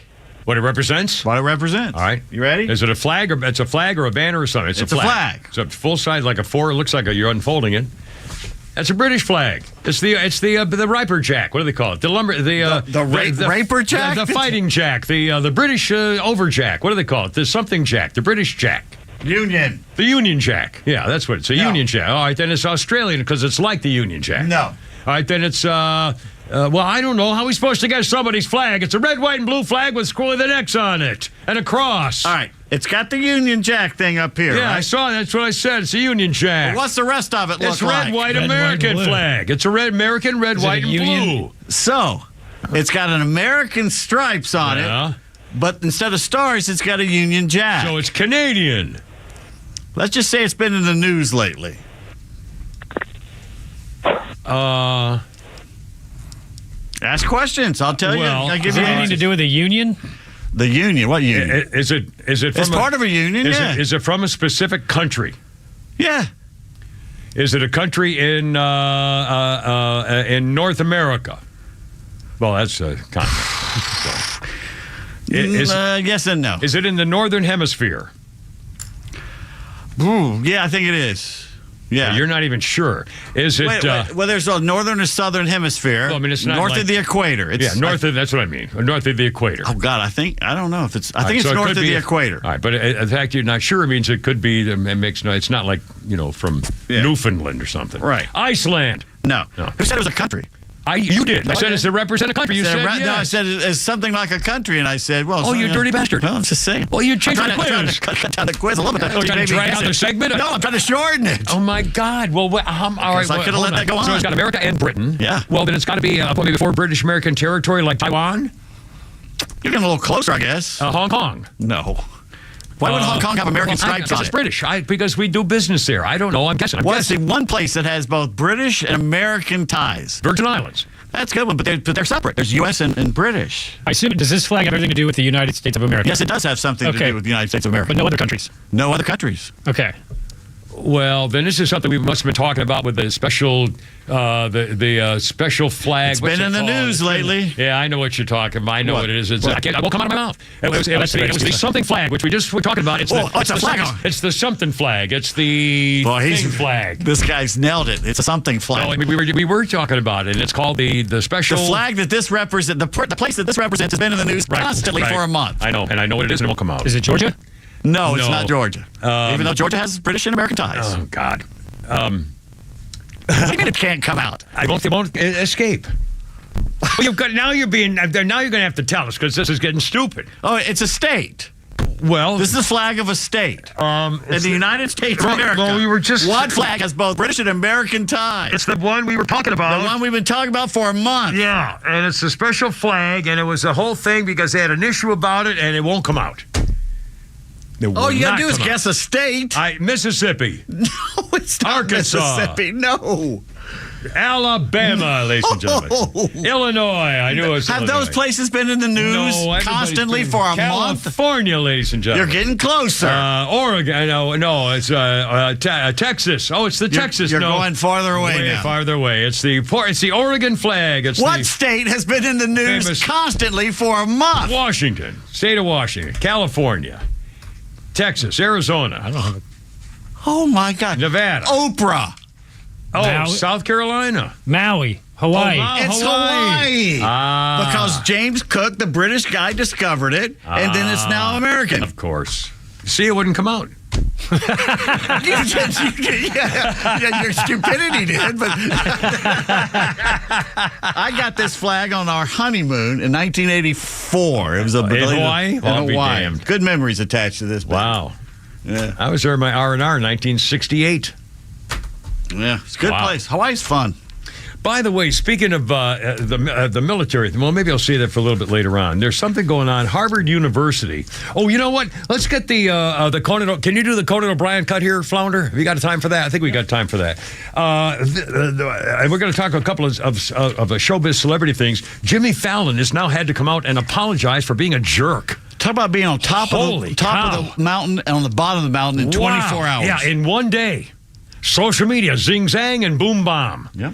And also, speaking of social media, Leah Remini, I think is how you pronounce it. Leah Remini. Leah Remini? Leah Remini. Leah Remini. I've always mispronounced. Leah Remini. She's the former Scientologist, former actress, former well-known. She's been accusing the Scientology people for a long time of misusing their power as a cult. And she is now reacting to the Danny Masterson being sentenced to prison for 30 years for 2 rapes. He was a Scientologist. The girls he raped were Scientologists. And Leah Remini says they should have known better. The Scientology people are covering up his crimes, helping with their own intelligence agency. Well, guess what? On Conan O'Brien, Danny Masterson, the little head actor from the 70s show, was interviewed on Conan O'Brien making jokes about things that Conan O'Brien at the end said, oh, yeah, we heard stuff about you. And here, we have time for this. Let's play a little something. You have no accent, though. You have no Long Island accent that I can discern. Not really. I've been in LA for like 10 years. It just goes away naturally, right? It goes away naturally, and there's also certain words that there's nothing you can do about. Like my friend Bodie Elfman, he always teases me. He says, hi, my name's Danny Masterson. Would you like to touch my balls? doing imitation of me. Because certain words Why are you just can't asking get people away to do that? That's more important question. with. I mean, you got them. Yeah, right. You know what I mean? Accent aside, Somebody can grab. that's the more important thing. Exactly. I've heard about you. And you'll be caught soon. I know you will. I will. That 70s show. I've heard about you, and you'll be caught. I know everybody knows. It was like one of those things with the Harvey Weinstein, that could be Harvey a- Rapestein. That could be a throwaway between guys. Yeah, I've heard about you. I don't know about like that. my version better. God. Well, why doesn't someone ask Conan? Whether he's been he rapist? knew? No, whether he had an idea. Well, they probably should. Yeah. Well, then obviously he's not doing his job. We don't even know where Conan is, but by God, we're going to find him and ask him what the hell he thinks he's doing. Trying to ruin our show this afternoon on Let It Rip Friday. My God, man, it's 4:30. It's 4:45 already. Holy criminy.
Time to slow it down for a lady's choice. Obviously. I remember ladies' choices, and you're thinking, oh, God, what am I going to do now? Should I try to just walk away or do something? Or do you ever go to a place where they have ladies' choice dances? And we didn't do it in school or anything? No. Or in a club? No. Oh, my God. No. Ladies' choice. No, I don't. That's not... God, I'm having the most horrible feeling. I'm trying to figure out how I got a love song out of this, because this is not a love song. I was about to say, this is music for cough syrup drinkers. No, I don't know what it was. I've never heard the song in my life. It was slow, so I said Lady's Choice. I don't know if it's not a love song. This was the biggest hit in the 90s from Young Guns 2. No, I don't know. Never heard this song in my life. Charlie Sheen's kid? John Bon Jovi, Blaze of Glory. Never heard it. My life is a John Bon Jovi free zone. Well, no, it was hit because it was in the soundtrack. Well, let's see. I haven't heard it. Let's hear this for a second. You're torturing us. Wow. This is so horrible.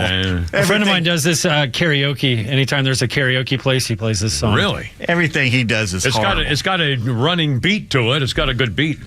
The dun dun dun dun, the dun dun dun dun, dun dun dun. Okay. Oh God, stop. All right, thank you. 1990.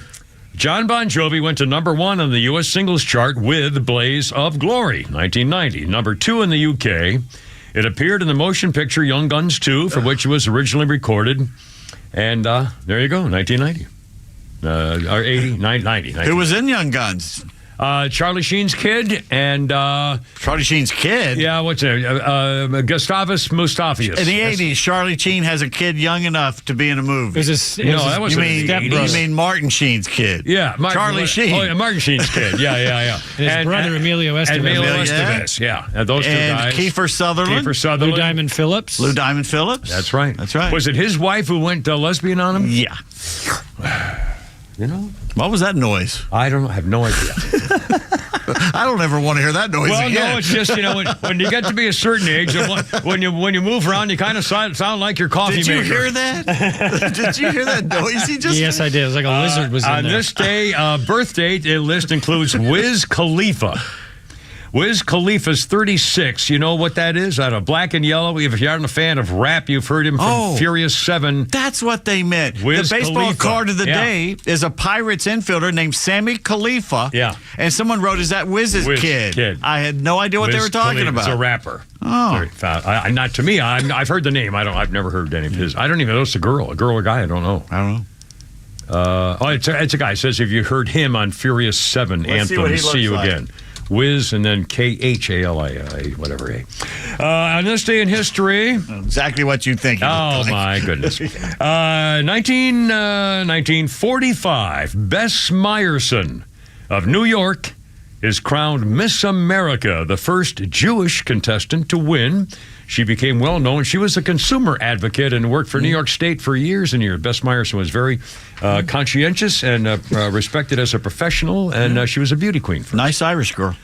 First Jewish American princess of Miss thing. Well, by definition. Back then, that was a big deal. It was a huge deal. Nobody missed Miss America. I mean, the fact that there was a Jewish Miss America. Every family in the country watched Miss America. That's right, we did. Period. Yeah. I mean, you made plans around watching Miss America. Because usually Miss Mississippi won. In fact, oh my God, I should find it. I have Twice a picture. in a row. I have a picture of me, shoulder to shoulder and arms around each other, like a buddy guy thing, with Bert Parks from 1974, probably. Yeah. And he's wearing a sport coat, which looks like it came from some Winnebago drapery. Oh my God, it's like mustard and orange color stuff, and it's, oh my God, I'm going to try to find that. I have a picture of me and Bert Parks. Okay. There she is. You got to explain who Miss Bert. America. He was the host of Miss America for 50 years. Yep. And Bert Parks, and I don't know where, I met him in New Orleans, I think, so I don't remember how or where, but I have a picture of me and Bert Parks. God, the things I've done, isn't it amazing? Write a book. You should write a book. Oh, what a story. 455, it's a 454, it's called. We got Holy Crap of Sports. We got Pete's Tweets. We got Skynet. We got a special Skynet today. All right. We'll do it here in a minute. Okay. Flounder. And first I want to do the Jimmy Fallon thing. This is really, what a story. I kind of ignored it yesterday, but then we got to it a little bit. Jimmy Fallon is now saying, I'm really sorry I'm a jerk. There was a bombshell report about allegations of his erratic behavior creating a, quote, toxic workplace. Rolling Stone had some staffers telling them that Jimmy Fallon was just horrible to everybody.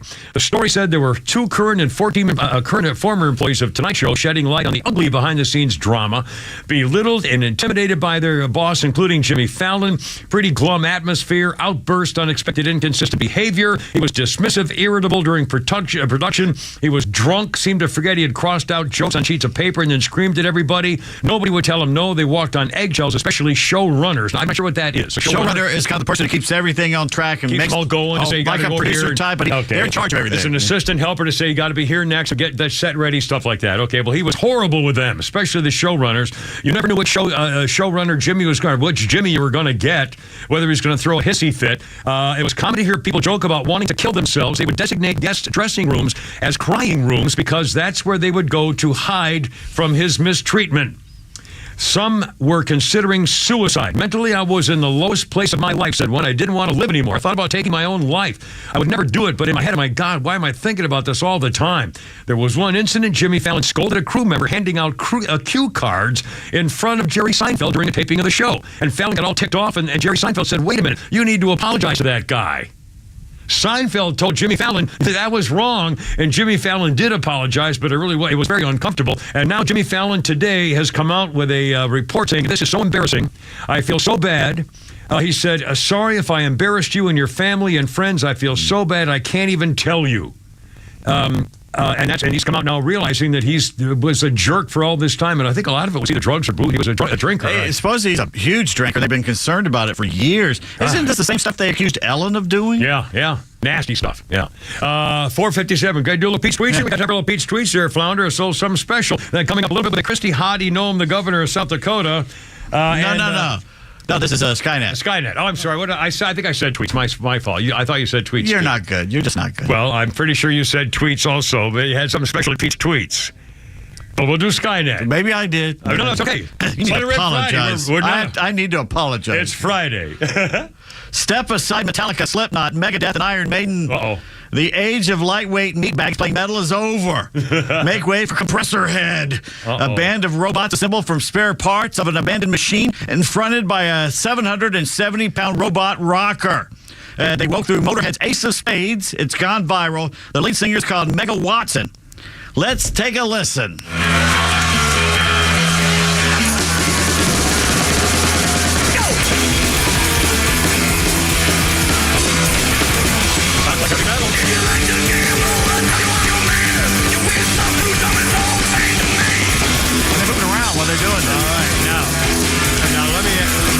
Let me ask you a question. Whose voice is that? I think it's an AI-generated voice. They just say, listen to Motorhead, and we want you to copy this song. So are they mimicking a Motorhead singer's voice? Yes, Lemmy. Yeah. Okay, so now, which is why musicians and actors say, wait a minute, this is not good for They're us. They're not happy with it's it over. at all. Not at all. I mean, that's a group. That's a recording. You can go buy it. I said they got an AI fake person has a record contract now. Got a first AI contract to a mechanical person. Well, that's one of the reasons the strike is happening in Hollywood is because of they're worried AI is going to take over their job. Yeah. And what'd you tell me the other day about a guy who only got like 9? Oh, the little kid, the punky kid. The guy from Netflix, or not Netflix. From Breaking Bad. Breaking Bad. Aaron, what's his name? Paul. Yeah, he doesn't get residuals. He got like $14,000 for doing that show or something. Well, he's getting no money from residuals. Netflix. Yeah. From Netflix running it over and over and over He's and over. getting nothing. See, that can't be right. But then again, they paid him a lot of money to do the sequel movie. You sell the rights to it, So there you go. Anyway, well, again, here we go. It's America. Well, someone said it was either Matt Walsh or said, Yeah, it's over. You got paid. Yeah, 5 o'clock. Shut up. Well, not you.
Let's get it together, ladies. Left shoulder, right of blank. Ready on your dog. Target. Road guards out. Look out. It's only me. It's only the Kimmer 503 with Pete Davis and Flounder. Let her rip Friday. Here's the number if you want to join us. 404-741-1230. 741-1230. Let her rip. Anything goes. Having a little good time. We got Braves in town. Who's they playing tonight? I don't even know. Pirates. The Pirates, of course. Speaking of the Pirates, we'll also talk about, in fact, I'll get to the story of Carrie Lake and that little hottie from South Dakota, Christy Noem, are back in the news today, including a Pittsburgh link to the ball game and some kneeling before the national anthem stuff coming up. We'll do that. And Holy Crap at Sports coming up here with Pete. Also, the racy cop side piece that got caught. We got a little update with her comments about it. Also, Harvard University is on pretty much the bottom of the list of places that do not allow free speech. It's basically on the bottom of the free speech ranking of institutions, Harvard University, and now there's a member of the association of looking at this saying one of the reasons is because people are afraid to talk, especially if they've ever been in the military and get on the college campus. And I can tell you a quick thing about that later on. Anyway, I was 5:05 already. I can't believe it. Okay, let's talk about this. Carrie Lake, the former Republican gubernatorial candidate in Arizona, has taken shot at the NFL. Kansas City Chiefs got to set on the Detroit Lions. And by the way, was I wrong? I thought the Chiefs would just cream them. Pete was right. He said, the Lions got a pretty good team. I said the Chiefs should win, but the Lions, look out. And they did. And I don't know. Well, of course, it's the first game, but still. It's only one game, and it is the first game, but still, this is exciting because that's why you play them.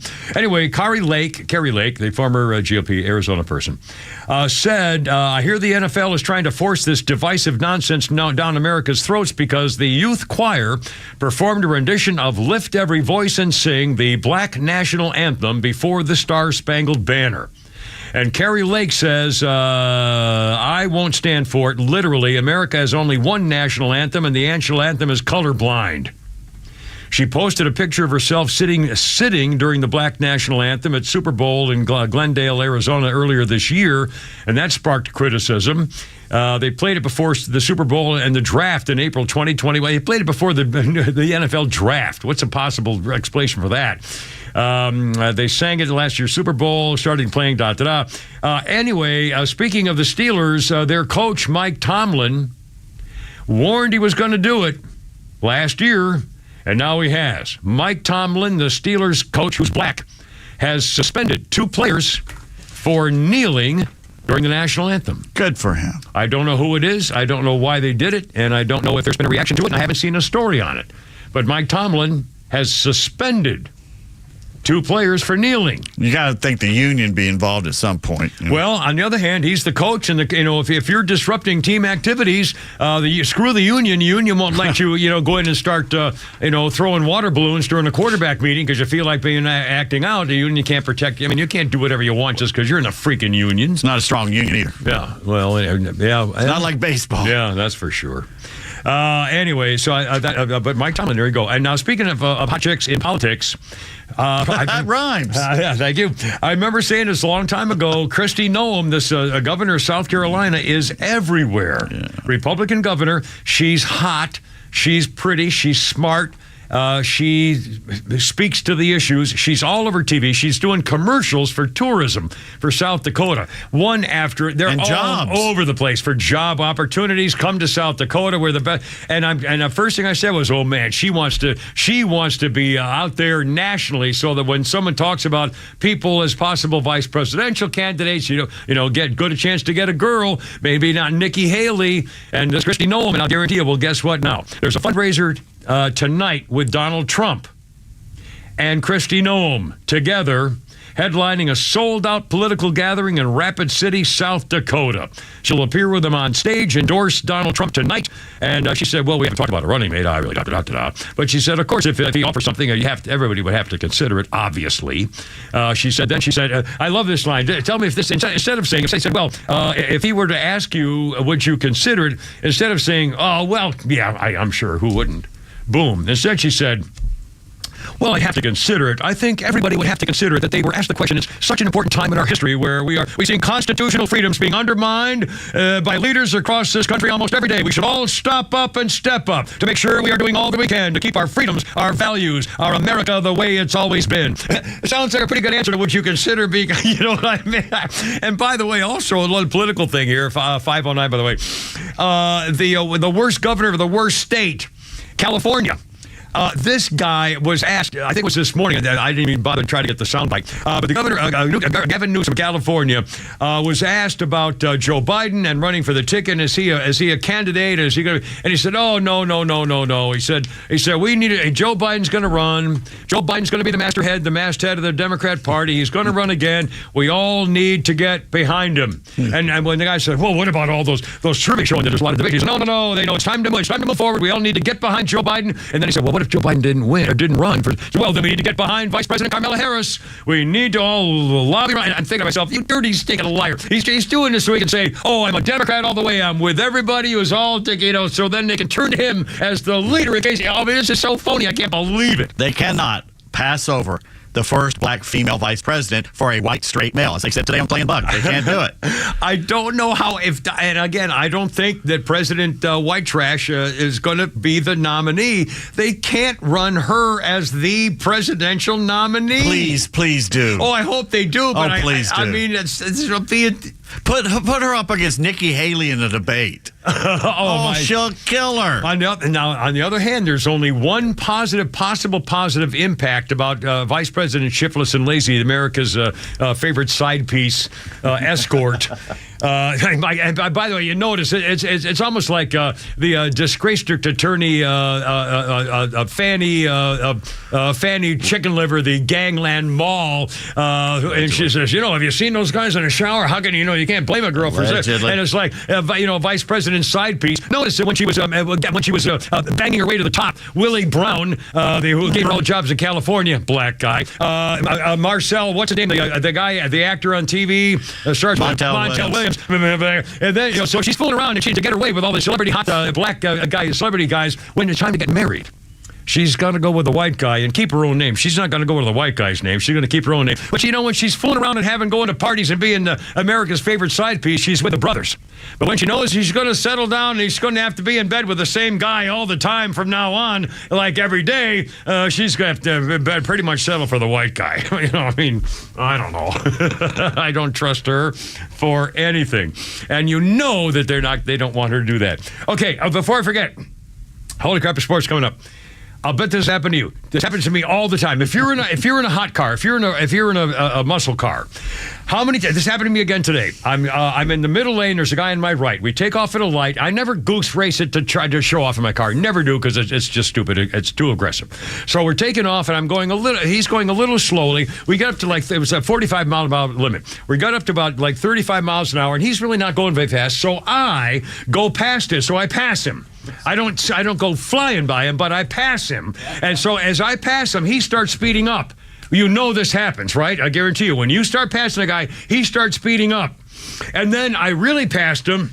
And he started speeding up some more, and then I did pass him, pulled in front of him, well ahead of him, so it wasn't like I was, cutting him off or anything like that.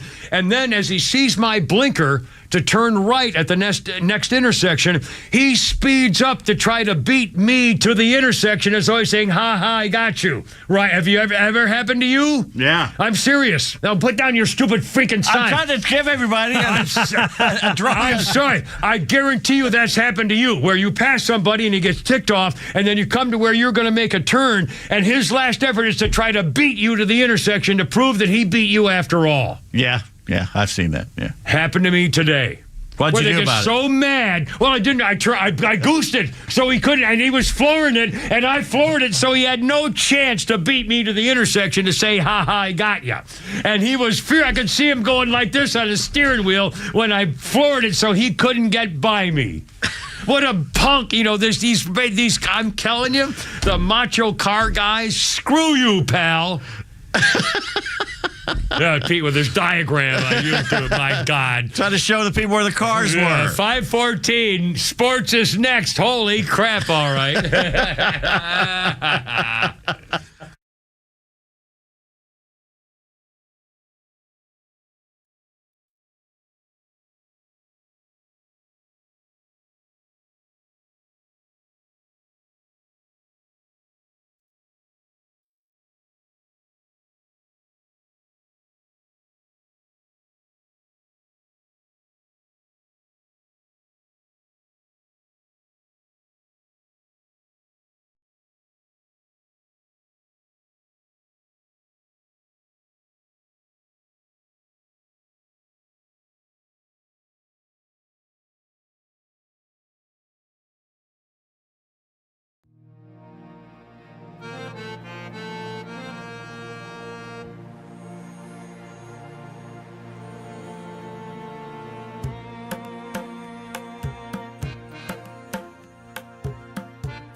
third. You can play third. Oh. Because I was a good fielder. I only gave up one home run that I remember in Little League. It was to Artie Colasani, who's still living in Fayetteville, New York, as a doctor, and his daddy was a doctor. And he gave me he felt bad. He felt bad because he was a really good friend of mine. He was a little teeny guy. He was he was one of the smallest guys in our class, and he hit that damn thing right in front of the center field fence. And I think I started crying.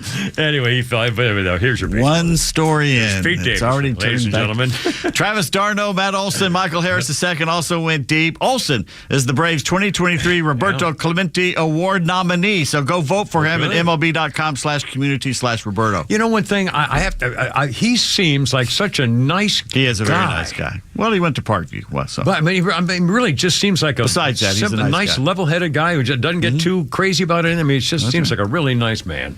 Hide your booty because the Pirates in town for 3 starting tonight. Bryce Elder against Mitch Keller for Pittsburgh. Austin Riley has another night off, but he is available. Good. On this date, 1969, the Braves acquire veteran pitchers Hoyt Wilhelm and Bob Priddy from the Angels in exchange for minor league prospects, one of them Mickey Rivers. Hall of Famer Hoyt Wilhelm will only stay a little while as the Braves waive him to the Cubbies in September 1970, but he comes back later. So I remember him pitching for the Braves. Wilhelm, sure. 1981, Houston Cesar Cedeno fined $5,000 but not suspended after attacking a fan during the Astros' loss to the Braves. Witnesses say the 3 men in box seats have been loudly berating his wife, making remarks about the 1973 incident in which he was convicted of involuntary manslaughter for the accidental shooting death of a young woman down in the Dominican Republic. Mercy. How popular has Coach Dion become? Well, his Colorado-Nebraska game tomorrow got more bets placed on it than all NFL games this weekend besides just last night. Wow. That's pretty amazing. Nick Saban says the spread offense is yesterday's news, and Bama is going to move back more to a power running football game. He says most people are going to do it too. I'll be darned. As semi-predicted here yesterday, the Lions upset the Chiefs 21-20 in KC, and I actually said Kansas City would win, but I was wrong. Chiefs receiver Kadarius Toney dropped more passes than Kimmer at a senior singles meet. Ho, hi-oh. He's since erased his Twitter account. Falcons begin their... Thank you. Hey. Falcons begin their playoff hunt Sunday at 1 p.m. in Mercedes-Benz Stadium against Carolina. Cornerback Jeff Okudah, the only player officially listed, is out for this contest, and they have released cornerback Cornell Armstrong. The Onion has broken down the Falcons for us, so we don't have to. Excellent. So what is the Falcons' strength this season? Well, I don't know, but... Punter Bradley Pinion leads the Falcons' strong punt-first approach. The Falcons' weakness? As a run-oriented team attempting to build a strong defense, the Falcons are vulnerable to teams playing after the year 2004. And the Onion's prediction for the Falcons season. The Falcons have the feel of a team that by the end of the 2024 season will be out of the NFL, living on a houseboat and doing odd jobs for cash. But they don't look very bright. No, we'll see. Yeah. And how far has USA basketball sunk? Oh, my. We just had our Tukuses handed to us by Germany in the World Cup in the Philippines. Yeah, there you go. I guess you could get that rim shot ready. Oh. I guess you could call them a bunch of manila folders. Manila folders, ladies and gentlemen. Thank you. Seems we went with a small, quick team, and everybody else brought their giants. The giants, yeah. The Germans have been growing 7-footers in the lab for a generation now, and it's paying off. Former Bulldog Anthony Edwards led the Americans with 23 points, so that's one good thing. Good. The U.S. Open tennis tournament is having some problems. First, some of the players are complaining about the overwhelming smell of cannabis wafting in from outside the stadium. No. One player described it as like I'm in Kimmer's car trunk. Now, wait a second. Hello. Oh, he's got. I think his girlfriend's in there visiting with him. Thank you. I'm on the wrong page. some Echo terrorists shouted during a play yesterday. When the cops showed up, one of the a-holes glued his feet to the floor. Yeah. NYPD used acetone to dissolve the glue. Why not acid? Yeah. You know what would stop all this nonsense? I'm telling you right now. Off. Take an axe and cut his feet off. Have the firemen come right in there. Start making these people bleed in the museums, anywhere they start this crap. Make them bleed. Make the bones show. I don't care if it erases some of them from the planet. When they start to try and destroy the Mona Lisa, it's time to whack their heads off. I mean, there's no. You can't possibly have an alternative. And by the way, we're talking New York. How is it possible put up with that? New Yorkers are allowing this to happen? And some of the players said that. Went into the locker room and said, I agree with them. Well, yeah, but most of them are saying, this is disruptive and these are protesters. Yeah. And what the hell they do? Get them out of here. I'm telling you right now, if I'm in the U.S. Open my God. quarterfinals and some douchebag gets up there interrupting my play, Pete Townsend, Woodstock, Abby Hoffman, wham, the racket's going up against their head. Yeah, this is, again, these people, this is not exactly the same as a rain delay in baseball, but a starting pitcher who all of a sudden has to take an hour break or something is not the same coming back in either tennis players in the U.S. Open. I mean, this is disruptive and has to be stopped. And the only way to do it is to make sure they never want to do it again. Make it an example. When they see what happened to the guy. How could the New Yorkers in that crowd not go down there and just drag him and rip the soles of the skin off his feet? They would arrest you, and they treat them like heroes, and they would arrest you for trying to bring common sense and decency back to civilization. Just unbelievable. I'm telling you, we need to off some of them. What college football team has the most active players on NFL rosters? Alabama. Very good. 57. Wow. Who's second? Probably Michigan or Ohio State. Oh, the Bulldog fans are going to be unhappy with you. Well, is it Georgia? Georgia at 49. Really? Oh, that's good. I knew they were in the top 5. I didn't know they were number 2. All 49 play for the Eagles. Ohio State is third with 48. No Georgia Tech players were injured in the making of this list. Oh, okay. Well, by the way, Georgia Tech's going for, win number 750 tomorrow or something like that? Which only 21 teams have done. So that's pretty amazing. Wow. Well, they've been around a while, too. They have been around a long time there. By the way, I understand that Georgia's going to be on the SEC Network again tomorrow, so enjoy that. So I think I'll go get my watch. I guess I have to go buy a freaking watch with an app. So I get the app to get the watch, and then the watch will say, okay, look at the app. No, again, let me practice. Here, let me take my phone. Okay, if I hold it up really close to my eye, I can almost see the quarterback dropping back there. The only person I know that pays $300 to Comcast and doesn't have the SEC Network. How could you possibly not watch University of Georgia national freaking champions 2 years in a row, about to be 3, and they don't let you see it on TV? How could you possibly not have the SEC Network when you're paying $300? Because it's not on there. Well, call them. Well, I mean, I bet it's on there. It's just a higher channel. Yeah, you probably haven't found it yet. If you got ESPN, you SEC probably Network have. Channel is on a higher. It's way up there. It's way up there. Well, I go way up there. Go look for it. I go up there. I go way up there. Yeah. I've been to the mountains. Well, fine. And now my sports history things. Oh, okay, here we go. In 1973, and this one I can bring around to the Kimmer. 1973. Really? 1973. And I was here in town working at the time. What year? 1973. Hank Aaron hits home run number 709. Yeah. And at the time, when I was working at a certain radio station, the general manager named Elmo Ellis used to do his Elmo Times or something, and he would do these little ditties or little poems. You promised me no Elmo Ellis stories. And Elmo Ellis, when Hank Aaron started hitting all the home runs and getting the record-breaking and stuff like that, he would do little rhymes. And I remember that he would come out and he would say, Hank Aaron hit number 709. Let's go do one more time. And he'd do these little rhymes. 714 would ride above the team. And Elmo Ellis would do these little rhyming things on the radio station. Every time Hank Aaron would hit another home run, he'd come up with a rhyme. Elmo also did a thing when I used to sign off in the morning 7 o'clock news and say, enjoy your grits, it's Peterson so-so. And it's upset the audience so much, good or bad, that he had to do a pro and con, a commentary on the Kim Peterson saying to enjoy your grits in the morning. Anyway, that's only one I got. 9 and time doesn't rhyme. Doesn't time, no, but the I does. The I and the 9. It isn't time, and it's the I in time and the I and I. It's not the whole word. It's just the one letter, Mr. Smarty Pants. 1986, Herschel Walker makes his first start in the NFL. He was in the New York Generals and New Jersey Generals of the U.S. That's right. Donald Trump. Yeah. Yep. And we do, here in 1985, Pete Rose of the Reds breaks Ty Cobb's career hits record. Everybody thought he had tied it with 41-91, but it turns out the league accidentally double counted one of Ty Cobb's games. So Pete Rose actually broke it on this day with 41-91. They'd already broken it, and nobody knew it until they figured it out again later. And I think I have one more that you don't want to mention, so I'll mention it just because it's here, but we'll say boo. 1998, Mark McGuire breaks Roger Maris's 37-year-old record in a single season. Steve Trachel ended up with a 70. Traxel. Barry Bonds broke the record 3 years later, hitting 73 homers. Yet neither of these guys will ever make the Hall of Fame. Don't do drugs. How the Founders guy signs it off. Oh, that's very nice. There you go. And that's a scoop. And that's the rest of Holy Crap, It's Great. Not only did you do one Elmo Ellis story, you did two Elmo Ellis stories. It came in there. I don't know why it did that. You know what? I stole from him. That's what she said. You stole from Elmo? That's our opinion. We welcome yours. Oh, there you are. Okay, Mercy. All right, coming up, more about this Harvard University thing. Also, the hot prime minister from Finland is going to do something else these days. Also, if we have time, we'll maybe do the coffee cup test for a job interview. All right. Coming up now, 5:30 with the Kimmer, Pete, and Flounder. And next, we got celebrating Peter Sellers' birthday. Coming up next with the Kimmer, Pete, and Flounder right here.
Oh, mercy.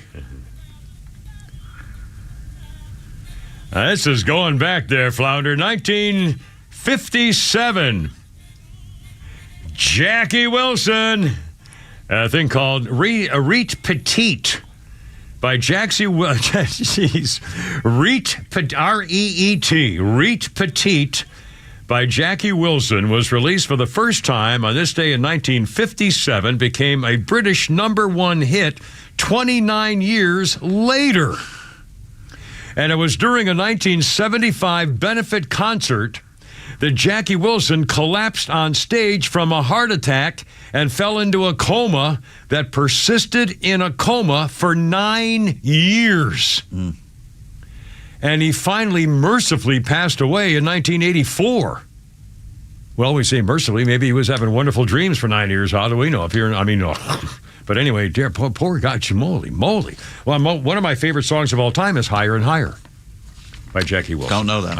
You don't? Oh, my, play that one. I played the first 20 seconds, you will start moving your body.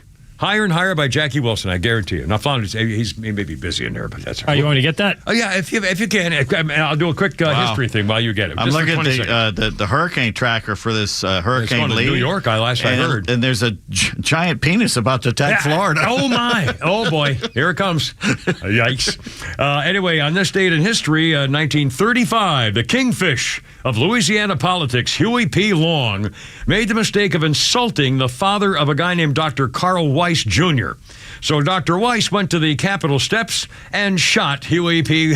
Long Kingfish, who died 2 days later. Very famous Huey P. Long. He was the kingfish of Louisiana politics. Anyway, Flounder, any luck with the Higher and Higher? From Ghostbusters 2. You haven't heard this song? I've heard this song. Your love, baby. It's okay. Your love lifted me higher than I've ever been lifted before. So kick it up, quench my desire, and I'll be at your side forevermore. That's right, baby. There we go. Your love keeps lifting, keep on lifting.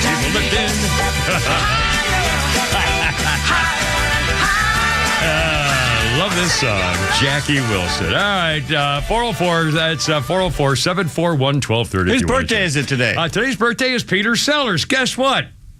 Flounder has found a little something here to celebrate one of the great actors of all time. Although I didn't get the one where he played the creepy gardener, Chauncey Gardner, whatever. Chauncey Gardner? Yeah, I didn't. Being There? That's a great movie. Didn't he win the Academy Award for that? I think so. Anyway, but to me, I just couldn't get over him, and I just didn't buy the theory. I guess it was a little silly to me. But anyway, but him being that, Inspector Clouseau, there's never been a better character of any movie, of any. If you could name the best movie characters of all time, he's got to be in there. I mean, he's in there. Anyway, as a little Peter Sellers honoring his birthday. Dieu avait la sens. Stop pulling over the guy with the monkey in the City Ordinance 47B prohibits the playing of any musical instrument in a public place for the purpose of commercial enterprise without a license. I don't understand. It is against the law for you to play your musical instrument. The law? What? You say it's against the law? Yes, unless you have a proper license. What kind of license? A license that permits the playing of any musical instrument in a public place for the purpose of commercial enterprise. Commercial enterprise? Yes. You play that thing and people give you the money. People give the monkey the money? It is the same. Oh. Not at all, monsieur. I am a musician, and the monkey is a businessman. He doesn't tell me what to play, and I don't tell him what to do with his money. Monsieur, don't try to be funny with me. He is your monkey, therefore it is your money. He lives with me, but he is not my monkey. One day I came home and I found him sitting in the living room. I let him stay, but he pays for his own room and board. Then the monkey is breaking the law. But he doesn't play any musical instrument. City Ordinance 132R prohibits the begging. How do you know so much about city ordinances? What sort of stupid question is that? Are you blind? Yes. Oh, I see. Yes. He was blind. Just monkey played. Are you blind? Peter Sellers. Good grief. 5:40, by the way, with a Kipper, Pete, and Flounder. Now, are we missing a tweets? We did not do tweets. We haven't done tweets. Let's do before we forget, because we're running out of time. I always tend to forget. And then I want to talk about the racy cop chick who was in the car rocking back and forth with a cop on patrol in his car in a public park in Maryland for 40 minutes. Yeah. Coming up shortly. But first, we have, we'll do that here. Holy tweet, it's tweets. Same thing. It doesn't matter. We got tweets. And we got Pete sitting right here, so what the heck? We have a little thing we call Pete's tweets. We'll start off poignant today. Poignant is good. A quote from Jimmy Buffett. I like it. It's going around the internet. 76 it says years this. old. Yeah. Grief is like the wake behind a boat.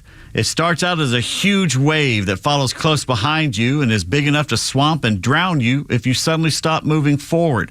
But if you do keep moving, the big wake will eventually dissipate.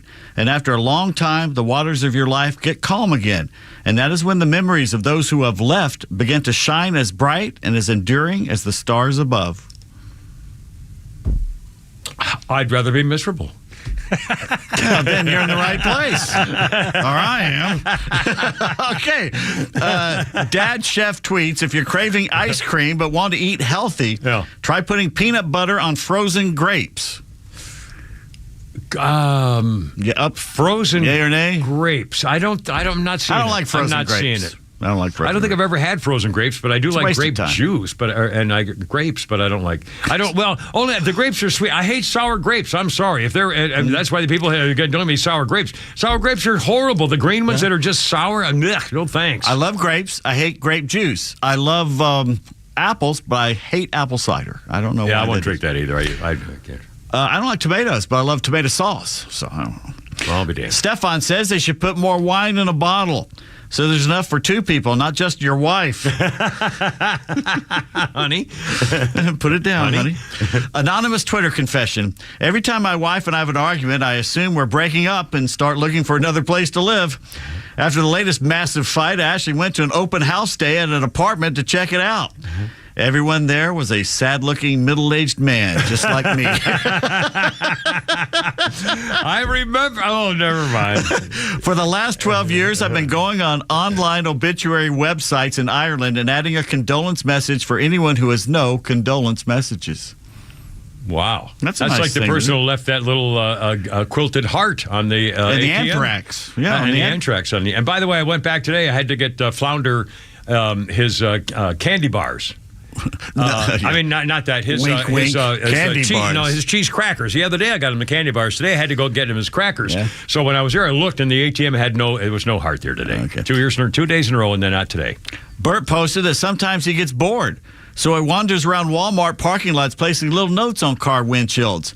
Like this note: I'm pregnant. Call me. And Groucho Marx used to suffer from horrible insomnia. It would get so bad he would call his Beverly Hills neighbor, Alice Cooper, and ask him to come over. Alice would bring a 6-pack of beer, and he and Groucho would watch old movies together until Groucho nodded off. The Alice Cooper, the singer Alice Cooper? No kidding. What a life that you get to sit there and Where talk was to this Groucho. at their neighbors? Beverly Hills. Oh, my God. What a great... Of course I'm bringing beer. Of course I'm trying to talk to Groucho. Groucho calls you at 2 a.m. Come on over and bring your beer? Okay. In a heart... Imagine the conversations. Cow. Yeah, to say the secret wine. Have you ever, by the way, read, he's got 1 or 2 books of Groucho's letters that he wrote to people. No. They're including CEOs complaining about a product. Yeah. They're hysterical. Well, the Marx Brothers and his old You Bet Your Life TV show with George Fenneman. And say their secret word and you get $50, $20. One of the smartest men ever in show. But Groucho was brilliant. Yeah, absolutely. Wow. Cool. That's it. Excellent. Flounder just sent us a message. Did he? Instead of talking to us, we just got a caller, and he said that's the channel for your, I believe, your 790. cable. SEC channel, yes. 792. I will be looking for that tonight. I mean, Saturday. Bitching about it Monday. Well, how come nobody told me? Why don't somebody tell me that? I can't believe you never heard of the SEC network. I have heard of it, but I didn't see it. I mean, how are you supposed to know if you don't see it? Why wouldn't you be looking for it? Anytime you find out what channel it's on, just go onto Google and say, whatever your cable is, and say what channel is. Yeah. Well, XYZ. I don't like Google. I don't like apps. You don't like anything. I don't but like at some anything point, right you're going to have to adapt. I don't want to. 5. It's got its 5:45. I can't believe it. I'm gonna go. You can't make me. I'm gonna go wet my pants Mom! just for that. Okay, leave me alone. He's touching me. Get on your side. He's touching me.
Summertime Blues with Eddie Cochran. Son, you didn't work late. I'm going to do. No cure for the summertime blues. 1956, kind of an early Elvis type guy. Eddie Cochran signed a 1-year deal with Liberty Records. Yeah. Cochran went on to give Liberty 3 top 40 hits, including Summertime Blues, 20 Flight Rock, and Come On Everybody. Come on, everybody. That was a he big would have been huge without that car accident. Yep. Killed him. Yeah. And he this was the Elvis sound, but it was real rock and roll. That was the beginning of rock and roll. He was right there with Elvis. Yeah, absolutely. Like Carl Perkins. Yeah. Carl had blue suede shoes. That was Carl Perkins who did that. And he got in a car accident. I'm sensing a trend here. Well, I don't think that's a good thing. And what was the other one up there? Gene Vincent. Car accident. Oh, yeah. Patsy Cline. Well, that was an airplane. Yeah. But who? Anyway, whatever. Paul Walker. Fuck. Who? Paul Walker. That's a little different. But exactly the same thing with the thing there. 540 is from the damn Porsche. 549 here with a Kimber Feet and Flounder. Oh, we never did the John Fetterman thing. I can't find. I have a story on there somewhere and I can't find it. But John Fetterman was at a news conference or something, and somebody asked him about what would happen or what are the chances or what do you think about the possibility of impeaching President Joe White Trash? And do you have that flight here?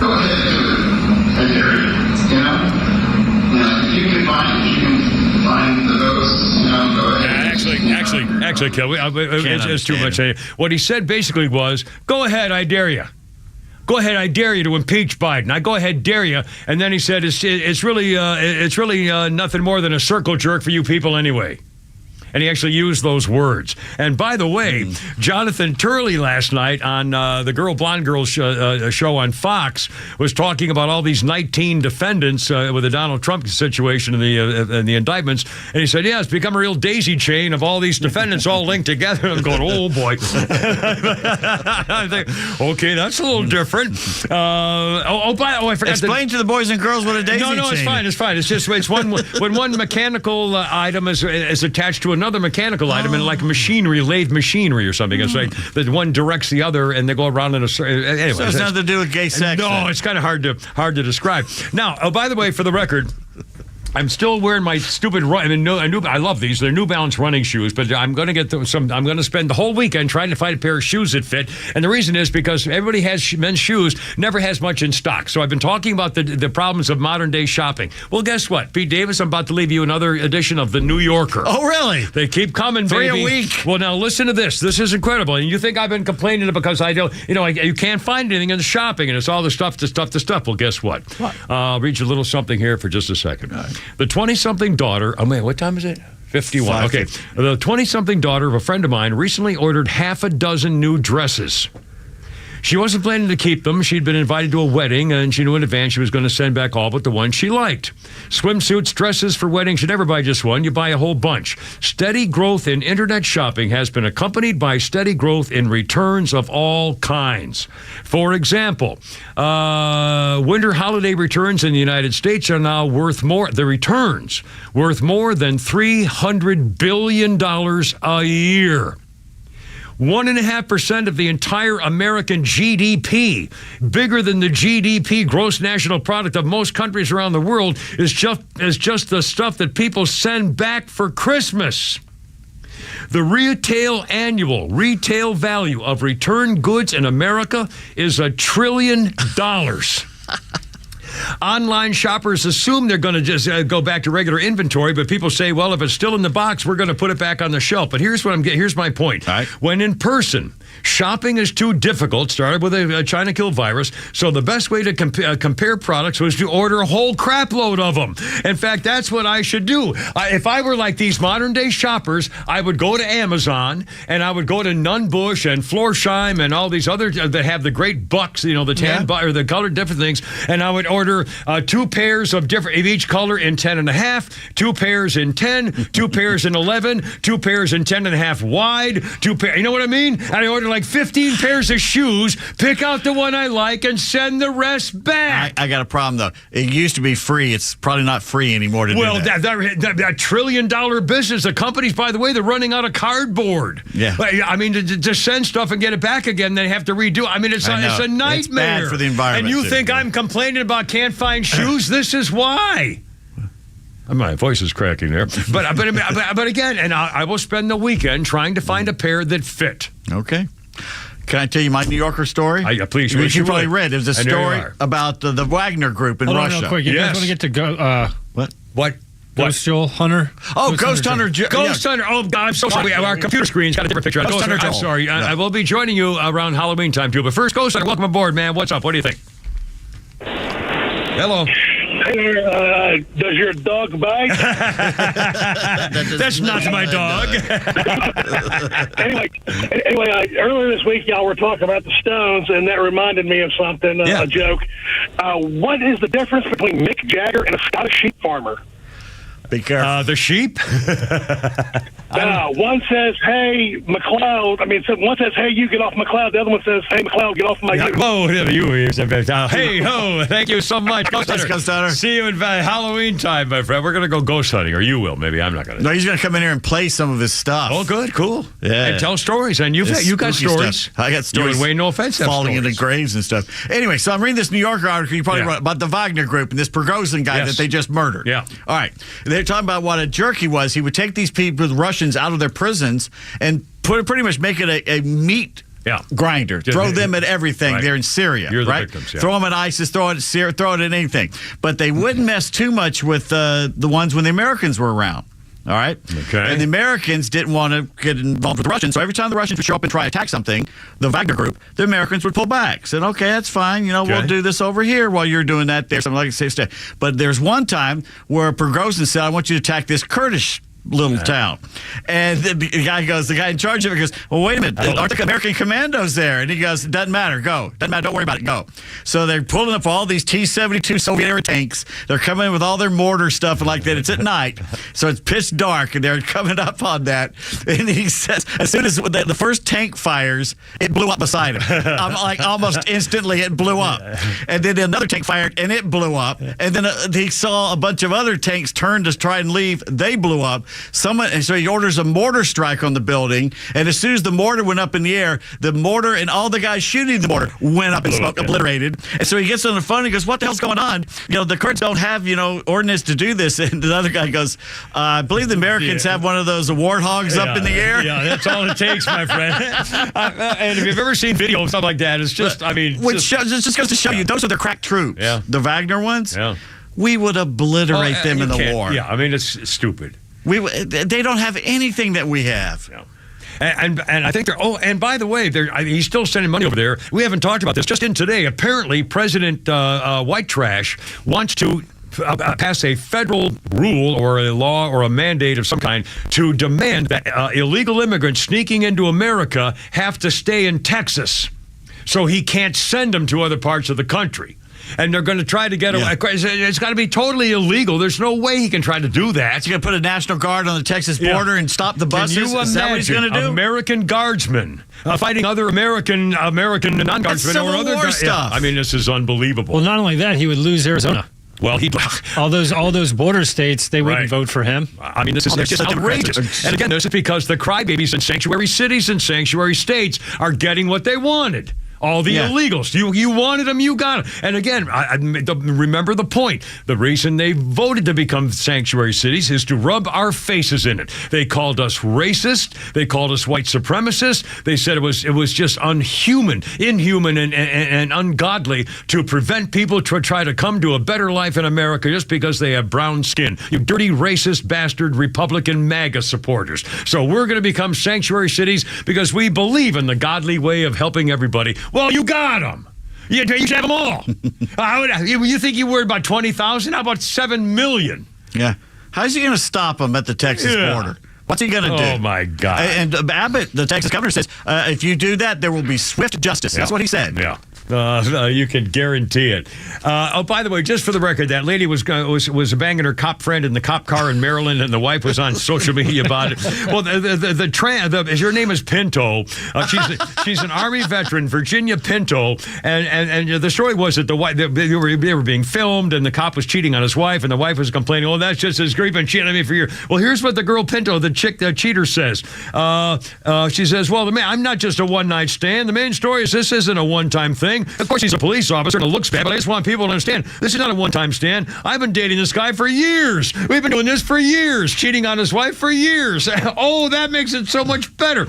She says, "Hey, we got caught. It sucks, but I don't care. This will pass. I'm living my life. I have kids. I got a 15-year-old autistic boy. His father was Caucasian. I guess I have a thing for white guys. She's black and hideous, and he's hideous, and the whole thing is hideous." What's her name again? Pinto, Virginia Pinto. So if you hit her too hard in the back, does she blow up? She might. Well, you got to watch out for the rear enders. All I'm saying is it's very explosive. And the wife of the cop says, she just has a mouthful. The only reason he uses her because she's easy. He uses her for the blank. It's easy blank. By the way, speaking of babes, that hot former Finnish Prime Minister Sanna Marin, who was caught dancing and partying, when she was up dancing with her arms and raising a girl, if you're in the dance floor and you're raising your arms above your head, I want to kiss you on the mouth on the dance floor. Surrender. It is so, oh God, there's nothing better than, I'm here waving for you, my man. Hey, God bless America. Hoorah, I gotta go. You're killing me. And I don't even think I got it. 7 seconds. Oh, I did. Hold on a second. I gotta get my thing. Oh, you dirty cry. Hold on. I swear to God, 1 sec. 7 seconds, 4 seconds, 2. See you, boys. Have a great weekend. Hoorah, hi, Veronica. Oh, boy, here we go. Look out. I gotta go. You're killing me.